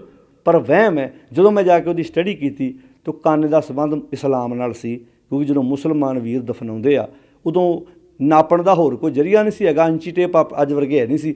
ਉਹਨਾਂ ਕਾਨਾ ਲੰਮਾ ਪਾ ਕੇ ਮੁਰਦੇ ਦੀ ਹਾਈਟ ਨਾਪ ਲੈਣੀ ਵੀ ਇੰਨਾ ਕੁ ਲੰਮਾ, ਉਹਦੇ ਹਿਸਾਬ ਨਾਲ ਤਬੂਤ ਤਿਆਰ ਕਰਦੇ ਸੀ। ਯਾਨੀ ਕਿ ਅਸੀਂ ਉਹ ਕੌਮ ਆ, ਅਸੀਂ ਹਰ ਮੱਤ ਦਾ ਕੋਈ ਨਾ ਕੋਈ ਕਰਮ ਆਪਣੇ ਵਿੱਚ ਗ੍ਰਹਿਣ ਕਰ ਲਿਆ, ਭਾਵੇਂ ਇਸਲਾਮ ਦਾ ਹੋਵੇ ਭਾਵੇਂ ਹਿੰਦੂਇਜ਼ਮ ਦਾ ਹੋਵੇ। ਸਾਨੂੰ ਇਹਨਾਂ ਵਹਿਮਾਂ, ਪਖੰਡਾਂ, ਕਰਮ ਕਾਂਡਾਂ 'ਚੋਂ ਬਾਹਰ ਨਿਕਲਣ ਦੀ ਲੋੜ ਆ। ਇਹਨਾਂ ਵਹਿਮਾਂ ਨੂੰ ਆਪਣੇ ਪਰਿਵਾਰਾਂ 'ਚੋਂ ਬਾਹਰ ਕੱਢ ਕੇ ਜਿਉਂਦੇ ਜੀ ਗੁਰੂ ਦਾ ਉਪਦੇਸ਼ ਲੈ ਕੇ ਸਮਾਜ ਵਿੱਚ ਚੰਗੀ ਸੋਚ ਲੈ ਕੇ ਅਪਣਾਉਣ ਦੀ ਸਾਨੂੰ ਜ਼ਰੂਰਤ ਹੈ। ਗੁਰੂ ਬਖਸ਼ਿਸ਼ ਕਰੇ। ਮਾਤਾ ਸਤਵੰਤ ਕੌਰ ਜੀ ਜੋ ਕੁਝ ਦਿਨ ਪਹਿਲਾਂ ਅਕਾਲ ਚਲਾਣਾ ਕਰ ਗਏ ਆ, ਅਤੇ ਅੱਜ ਆਪਾਂ ਉਹਨਾਂ ਦੇ ਸੰਬੰਧ ਵਿੱਚ ਬੈਠ ਕੇ ਗੁਰਮਤਿ ਦੀਆਂ ਵਿਚਾਰਾਂ ਦੀ ਜਿਹੜੀ ਸਾਂਝ ਪਾਈ ਆ, ਜਿੰਨੀ ਦੇਰ ਤੱਕ ਅੰਤਮ ਅਰਦਾਸ ਨਹੀਂ ਤੁਸੀਂ ਰੋਜ਼ ਹੀ ਸਤਿਗੁਰੂ ਦੀ ਬਾਣੀ ਦਾ ਪਾਠ, ਵਿਚਾਰਾਂ ਜਿਹੜੀਆਂ ਰੋਜ਼ਾਨਾ ਕਰਦੇ ਹੋ, ਮੇਰੀ ਤਾਂ ਇਹੋ ਹੀ ਬੇਨਤੀ ਹੁੰਦੀ ਆ ਕਿ ਜ਼ਿੰਦਗੀ ਵਿੱਚ ਜਦੋਂ ਉਮਰ ਦਾ ਇੱਕ ਪੜਾਅ ਆਉਂਦਾ ਨਾ, ਕਈ ਵਾਰੀ ਨਾ ਬਜ਼ੁਰਗਾਂ 'ਚ ਸਹਿਣਸ਼ੀਲਤਾ ਘੱਟ ਜਾਂਦੀ ਆ। ਇਹ ਬਾਣੀ ਦਾ ਵਾਕ ਆ ਕਿ 10 ਬਾਲਤਨ 20 ਰਵਣ 30 ਕਾ ਸੁੰਦਰ ਕਹਾਵੈ, 40 ਸਪੋਰ ਹੋਏ 85 ਪੱਗ ਖਿਸੈ ਅਤੇ 60 ਕੇ ਵੱਡੇ ਪਾਵੈ ਅਤੇ 70 ਕਾ। ਹੁਣ ਇਹ ਜਦੋਂ 70 ਸਾਲ 'ਤੇ ਜਾਂਦਾ, ਮੰਨ ਲਓ ਇਹ ਗੱਲ ਸਾਰਿਆਂ 'ਤੇ ਨਹੀਂ ਢੁੱਕਦੀ। ਕਈਆਂ ਘਰਾਂ 'ਚ 90 ਸਾਲ ਤੱਕ ਵੀ ਬਾਪੂ ਘਰ ਦੀ ਅਗਵਾਈ ਕਰਦਾ। ਉੱਥੇ ਗੁਰਮੁਖ ਬੁੱਢੇ ਕਦੇ ਨਹੀਂ ਆ ਨਾ, ਜਿਹਨੇ ਅੰਤਰ ਸੁਰਤ ਗਿਆਨ ਆ। ਜਿਹਦੀ ਸੁਰਤ ਵਿੱਚ ਗਿਆਨ ਆ ਨਾ, ਉਹ 80-90 ਸਾਲ ਤੱਕ ਵੀ ਘਰ ਦੀ ਕਮਾਂਡ ਹੈ ਬਾਪੂ ਦੇ ਕੋਲ। ਉੱਥੇ ਪੁੱਛ ਕੇ ਤੁਰਦੇ ਅਗਲੇ, ਕਿਉਂਕਿ ਬਾਪੂ ਕੋਲੋਂ ਲਿਆਕਤ ਆ, ਸਿਆਣਪ ਆ। ਇੱਥੇ 70 ਕਾਮਾ ਧੀਣ ਕੌਣ ਆ? ਜਿਹੜਾ ਪਦਾਰਥਵਾਦੀ ਯੁੱਗ ਵਿੱਚ ਜ਼ਿੰਦਗੀ ਜਿਉਂਦਾ, ਜਿੱਥੇ ਝਾੜ ਕੇ ਪਰਾਂ ਬਿਠਾਉਂਦੇ ਵੀ ਤੈਨੂੰ ਬੜਾ ਪਤਾ, ਅਸੀਂ ਤੁਹਾਡੇ ਨੂੰ ਹੁਣ ਸਿਆਣੇ ਹੋ ਗਏ ਆ। ਇੱਥੇ ਉਹ ਤੇ 70 ਕਾਮਾ ਧੀਣ ਅਤੇ 80 ਕਾ ਬਿਹਾਰ ਨਾ ਪਵੈ, 9ਵੇਂ ਕਾ ਸੇਜਾ ਸਣੀ, ਮੂਲ ਨਾ ਜਾਣੇ ਅਪ ਬਲ, ਢੰਡੋਲਮ ਢੂੰਡਮ ਡਿੱਠ ਮੈਂ ਨਾਨਕ ਜਗ ਧੂਏ ਕਾ ਤੌਲਹਾਰ। ਤੋ ਇਹ ਗੁਰੂ ਸਾਹਿਬ ਜੀ ਦਾ ਉਪਦੇਸ਼ ਹੈ। ਇਹ ਪੜਾਅ ਨੇ ਸਾਡੀ ਜ਼ਿੰਦਗੀ ਦੇ ਪਿਆਰਿਓ। ਇਹਨੂੰ ਬਾਣੀ 'ਚ ਇੰਝ ਵੀ ਲਿਖਿਆ, ਬਾਲ ਜਵਾਨੀ ਅਰ ਬਿਰਧ ਫੁੰਨ ਤੀਨ ਅਵਸਥਾ ਜਾਣੇ। ਤਿੰਨ ਅਵਸਥਾਵਾਂ ਨੇ ਜਿਹੜੀਆਂ ਸਾਡੀ ਜ਼ਿੰਦਗੀ ਦੇ ਵਿੱਚ ਕਿਸੇ ਦੇ ਆਉਂਦੀਆਂ ਅਤੇ ਕਿਸੇ ਦੇ ਨਹੀਂ ਆਉਂਦੀਆਂ। ਜੇ ਆਉਂਦੀਆਂ ਨੇ ਤਾਂ ਪਾਤਸ਼ਾਹ ਜੀ ਬਾਣੀ ਦਾ ਇੱਕੋ ਵਾਕ ਹੈ, ਜੇ ਮਾਲਕ ਦਾ ਗਿਆਨ ਨਹੀਂ ਸਾਡੀ ਜ਼ਿੰਦਗੀ 'ਚ, ਭਾਵੇਂ ਇਹਨਾਂ 'ਚੋਂ ਕੋਈ ਵੀ ਅਵਸਥਾ ਹੋਵੇ, ਉਦੋਂ ਤੱਕ ਇਹ ਵਿਅਰਥ ਹੈ ਜਦੋਂ ਤੱਕ ਸਾਡੀ ਜ਼ਿੰਦਗੀ 'ਚ ਰੱਬੀ ਗੁਣ ਨਹੀਂ ਆਉਂਦੇ। ਰੱਬੀ ਗੁਣ, ਚੰਗਿਆਈ, ਸੱਚ ਜ਼ਿੰਦਗੀ 'ਚ ਲੈ ਕੇ ਆਈਏ, ਜ਼ਿੰਦਗੀ ਨੂੰ ਖੂਬਸੂਰਤ ਤਰੀਕੇ ਨਾਲ ਜਿਉਣ ਦਾ ਯਤਨ ਕਰੀਏ। ਸਾਰੀ ਸੰਗਤ ਦਾ ਤਹਿ ਦਿਲੋਂ ਧੰਨਵਾਦ ਹੈ ਜੋ ਆਪ ਰਜੇਵਿਆਂ ਭਰੀ ਜ਼ਿੰਦਗੀ 'ਚੋਂ ਸਮਾਂ ਕੱਢ ਕੇ ਸਤਿਗੁਰ ਦੀ ਗੋਦ ਵਿੱਚ ਬਹੁਤ ਪਿਆਰ ਨਾਲ ਜੁੜ ਕੇ ਬੈਠੇ ਹੋ। ਮੈਂ ਇਹੋ ਬੇਨਤੀ ਕਰਦਾ ਹੁੰਦਾ ਕਿ ਸਾਂਝਿਆਂ ਪਰਿਵਾਰਾਂ 'ਚ ਜਿਹੜੇ ਤੁਸੀਂ ਰਹਿੰਦੇ ਹੋ, ਜ਼ਰੂਰ ਇਹ ਰੂਟੀਨ ਬਣਾਓ। ਸ਼ਾਮਾਂ ਨੂੰ ਆਪਣੇ ਬਜ਼ੁਰਗਾਂ ਕੋਲ ਭਾਵੇਂ 2 ਮਿੰਟ ਬੈਠੋ, 10 ਮਿੰਟ ਬੈਠੋ। ਗੱਲਾਂ ਬਾਤਾਂ ਬਹੁਤ ਜ਼ਰੂਰੀ ਆ।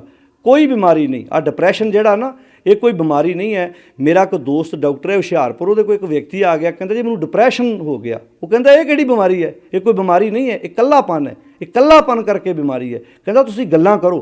ਕਹਿੰਦਾ ਤੂੰ ਕੀ ਕਰਦਾ? ਕਹਿੰਦਾ ਪੁੱਤ ਮੇਰਾ ਵਿਦੇਸ਼ ਚਲਾ ਗਿਆ, ਮੈਂ ਇਕੱਲਾ ਰਹਿਣਾ ਘਰ 'ਚ, ਘਰ ਵਾਲੀ ਮੇਰੀ ਹੈ ਨਹੀਂ ਗੀ। ਕਹਿੰਦਾ ਕੀ ਕਰਦਾ? ਕਹਿੰਦਾ ਛੱਤ ਵੱਲ ਵੇਖੀ ਜਾਣਾ, ਫੁੱਲ ਬੂਟਿਆਂ ਨੂੰ ਮਾੜੇ ਮੋੜ ਪਾਣੀ ਪਾ ਛੱਡਦਾ। ਕਹਿੰਦਾ ਨਹੀਂ, ਅੱਜ ਤੋਂ ਬਾਅਦ ਆਪਣੇ ਘਰੋਂ ਨਿਕਲਣਾ, ਤੂੰ 2-4 ਬੰਦਿਆਂ 'ਚ ਬੈਠ ਕੇ ਗੱਲਾਂ ਕਰਨੀਆਂ ਨੇ, ਥੋੜ੍ਹਾ ਬਹੁਤਾ ਆਪਣੇ ਮਨ ਨੂੰ ਬਿਜੀ ਰੱਖ। ਕਹਿੰਦਾ ਆਪਣੇ ਆਪ ਹੀ ਅੱਜ ਵਿਅਕਤੀ ਇਕੱਲਾ ਰਹਿ ਗਿਆ। ਮੈਂ ਪਹਿਲਾਂ ਬੇਨਤੀ ਕੀਤੀ, ਅਸੀਂ ਮਸ਼ੀਨਾਂ ਤਿਆਰ ਕਰ ਰਹੇ ਹਾਂ, ਤਾਂ ਮਸ਼ੀਨਾਂ ਜਿਹੜੀਆਂ ਉਹ ਆਪਣੇ ਆਪ ਉਹਨਾਂ ਤਰੱਕੀ ਥੋੜ੍ਹਾ ਕਰਨੀ ਆ। ਅੱਜ ਚਾਹੀਦਾ, ਪੁਰਾਣੇ ਸਮੇਂ 'ਚ ਬੰਦਾ ਕਿਸਾਨ ਜਦੋਂ ਖੇਤਾਂ 'ਚ ਹੁੰਦਾ ਨਾ, ਉਹ ਆਪਣੀ ਫਸਲ ਨਾਲ ਵੀ ਗੱਲਾਂ ਕਰਦਾ। ਕੋਈ ਬੰਦਾ ਫੈਕਟਰੀ ਦਾ ਮਾਲਕ ਹੋਵੇ ਨਾ, ਤਾਂ ਆਪਣੇ ਕਾਰਖਾਨੇ ਨਾਲ ਵੀ ਗੱਲਾਂ ਕਰਦਾ। ਤੁਸੀਂ ਵੇਖਿਆ ਨਾ, ਕਈ ਬੰਦਿਆਂ ਨੂੰ ਆ ਫੁੱਲ ਬੂਟੇ ਲਾਉਣ ਦੀ ਆਦਤ ਹੁੰਦੀ ਹੈ, ਉਹ ਬੂਟਿਆਂ ਨਾਲ ਵੀ ਗੱਲਾਂ ਕਰਦੇ ਆ, ਫੁੱਲ ਵੀ ਉਹਨਾਂ ਨਾਲ ਗੱਲਾਂ ਕਰਦੇ ਆ। ਉਹਨਾਂ ਨੂੰ ਲੱਗਦਾ ਵੀ ਅੱਜ ਮੇਰਾ ਮਾਲਕ ਮੈਨੂੰ ਪਾਣੀ ਪਾਉਣ ਨਹੀਂ ਆਇਆ, ਅੱਜ ਮੈਂ ਖਿੜ ਕੇ ਕਿਹਨੂੰ ਵਿਖਾਵਾਂ। ਇਹ ਗੱਲਾਂ ਹੁੰਦੀਆਂ ਨੇ, ਚੀਜ਼ਾਂ ਨੇ ਜਿਹੜੀਆਂ ਇਹਦੇ ਨਾਲ ਬੰਦਾ ਆਪਣੇ ਆਪ ਨੂੰ ਬਿਜੀ ਰੱਖਦਾ ਅਤੇ ਜੀਵਨ ਖੂਬਸੂਰਤ ਤਰੀਕੇ ਨਾਲ ਜਿਉਂਦਾ। ਮਾਲਕ ਕਿਰਪਾ ਕਰੇ। ਆਓ ਆਪਣੀ ਜ਼ਿੰਦਗੀ ਚੰਗੇ ਕੰਮ ਕਰੀਏ, ਚੰਗਾ ਸਮਾਜ ਸਿਰਜੀਏ। ਇਹੋ ਸਤਿਗੁਰੂ ਜੀ ਦਾ ਸਾਨੂੰ ਪਾਵਨ ਉਪਦੇਸ਼ ਹੈ। ਸਾਰਿਆਂ ਦਾ ਤਹਿ ਦਿਲੋਂ ਧੰਨਵਾਦ। ਮਾਲਕ ਦੀ ਗੋਦ ਵਿੱਚ ਬੈਠ ਕੇ ਆਪਾਂ ਸਾਰਿਆਂ ਨੇ ਰਲ ਕੇ ਬਾਣੀ ਦੀਆਂ ਵਿਚਾਰਾਂ ਦੀ ਸਾਂਝ ਪਾਈਏ। ਬੱਚੇ ਬੱਚੀਆਂ ਨਾਲ ਬੈਠ ਕੇ ਬਾਣੀ ਦੀ ਵਿਚਾਰ ਜ਼ਰੂਰ ਕਰਿਆ ਕਰੋ। ਭਾਵੇਂ ਥੋੜ੍ਹੀ ਬਹੁਤੀ ਬਾਣੀ ਪੜ੍ਹੋ, ਪਰ ਪੜ੍ਹੋ ਜ਼ਰੂਰ। ਆਪਣੇ ਆਪ ਕੁਝ ਨਹੀਂ ਹੋਣਾ, ਸਾਨੂੰ ਕਰਨਾ ਹੀ ਪੈਣਾ ਹੈ। ਕਿਸੇ ਸਬਜੈਕਟ ਵਿੱਚ ਸਾਡਾ ਬੱਚਾ ਵੀਕ ਹੋਵੇ, ਕਦੀ ਨਹੀਂ ਅਸੀਂ ਕਹਿੰਦੇ ਆਪਣੇ ਆਪ ਪੜ੍ਹ ਲੈਣਾ। ਟਿਊਸ਼ਨ ਰਖਾਉਂਦੇ ਹਾਂ, ਆਪ ਸੈਂਟਰ ਛੱਡਣ ਜਾਂਦੇ ਹਾਂ, ਆਪ ਲੈਣ ਜਾਂਦੇ ਹਾਂ, ਪਰ ਜਦੋਂ ਸਿੱਖੀ ਦੀ ਗੱਲ ਆਉਂਦੀ ਆ, ਕੀ ਕਹਿੰਦੇ ਆ? ਆਪਣੇ ਆਪ ਸਭ ਕੁਝ ਹੋ ਜਾਣਾ ਹੈ। ਨਹੀਂ, ਕੁਝ ਨਾ ਕੁਝ ਸਾਨੂੰ ਯਤਨ ਕਰਨੇ ਪੈਣੇ ਨੇ। ਸਾਰਿਆਂ ਦਾ ਧੰਨਵਾਦ। ਫਤਿਹ ਬੁਲਾਓ, ਗੱਜ ਕੇ ਆਖੋ ਜੀ, ਵਾਹਿਗੁਰੂ ਜੀ ਕਾ ਖਾਲਸਾ, ਵਾਹਿਗੁਰੂ ਜੀ ਕੀ ਫਤਿਹ।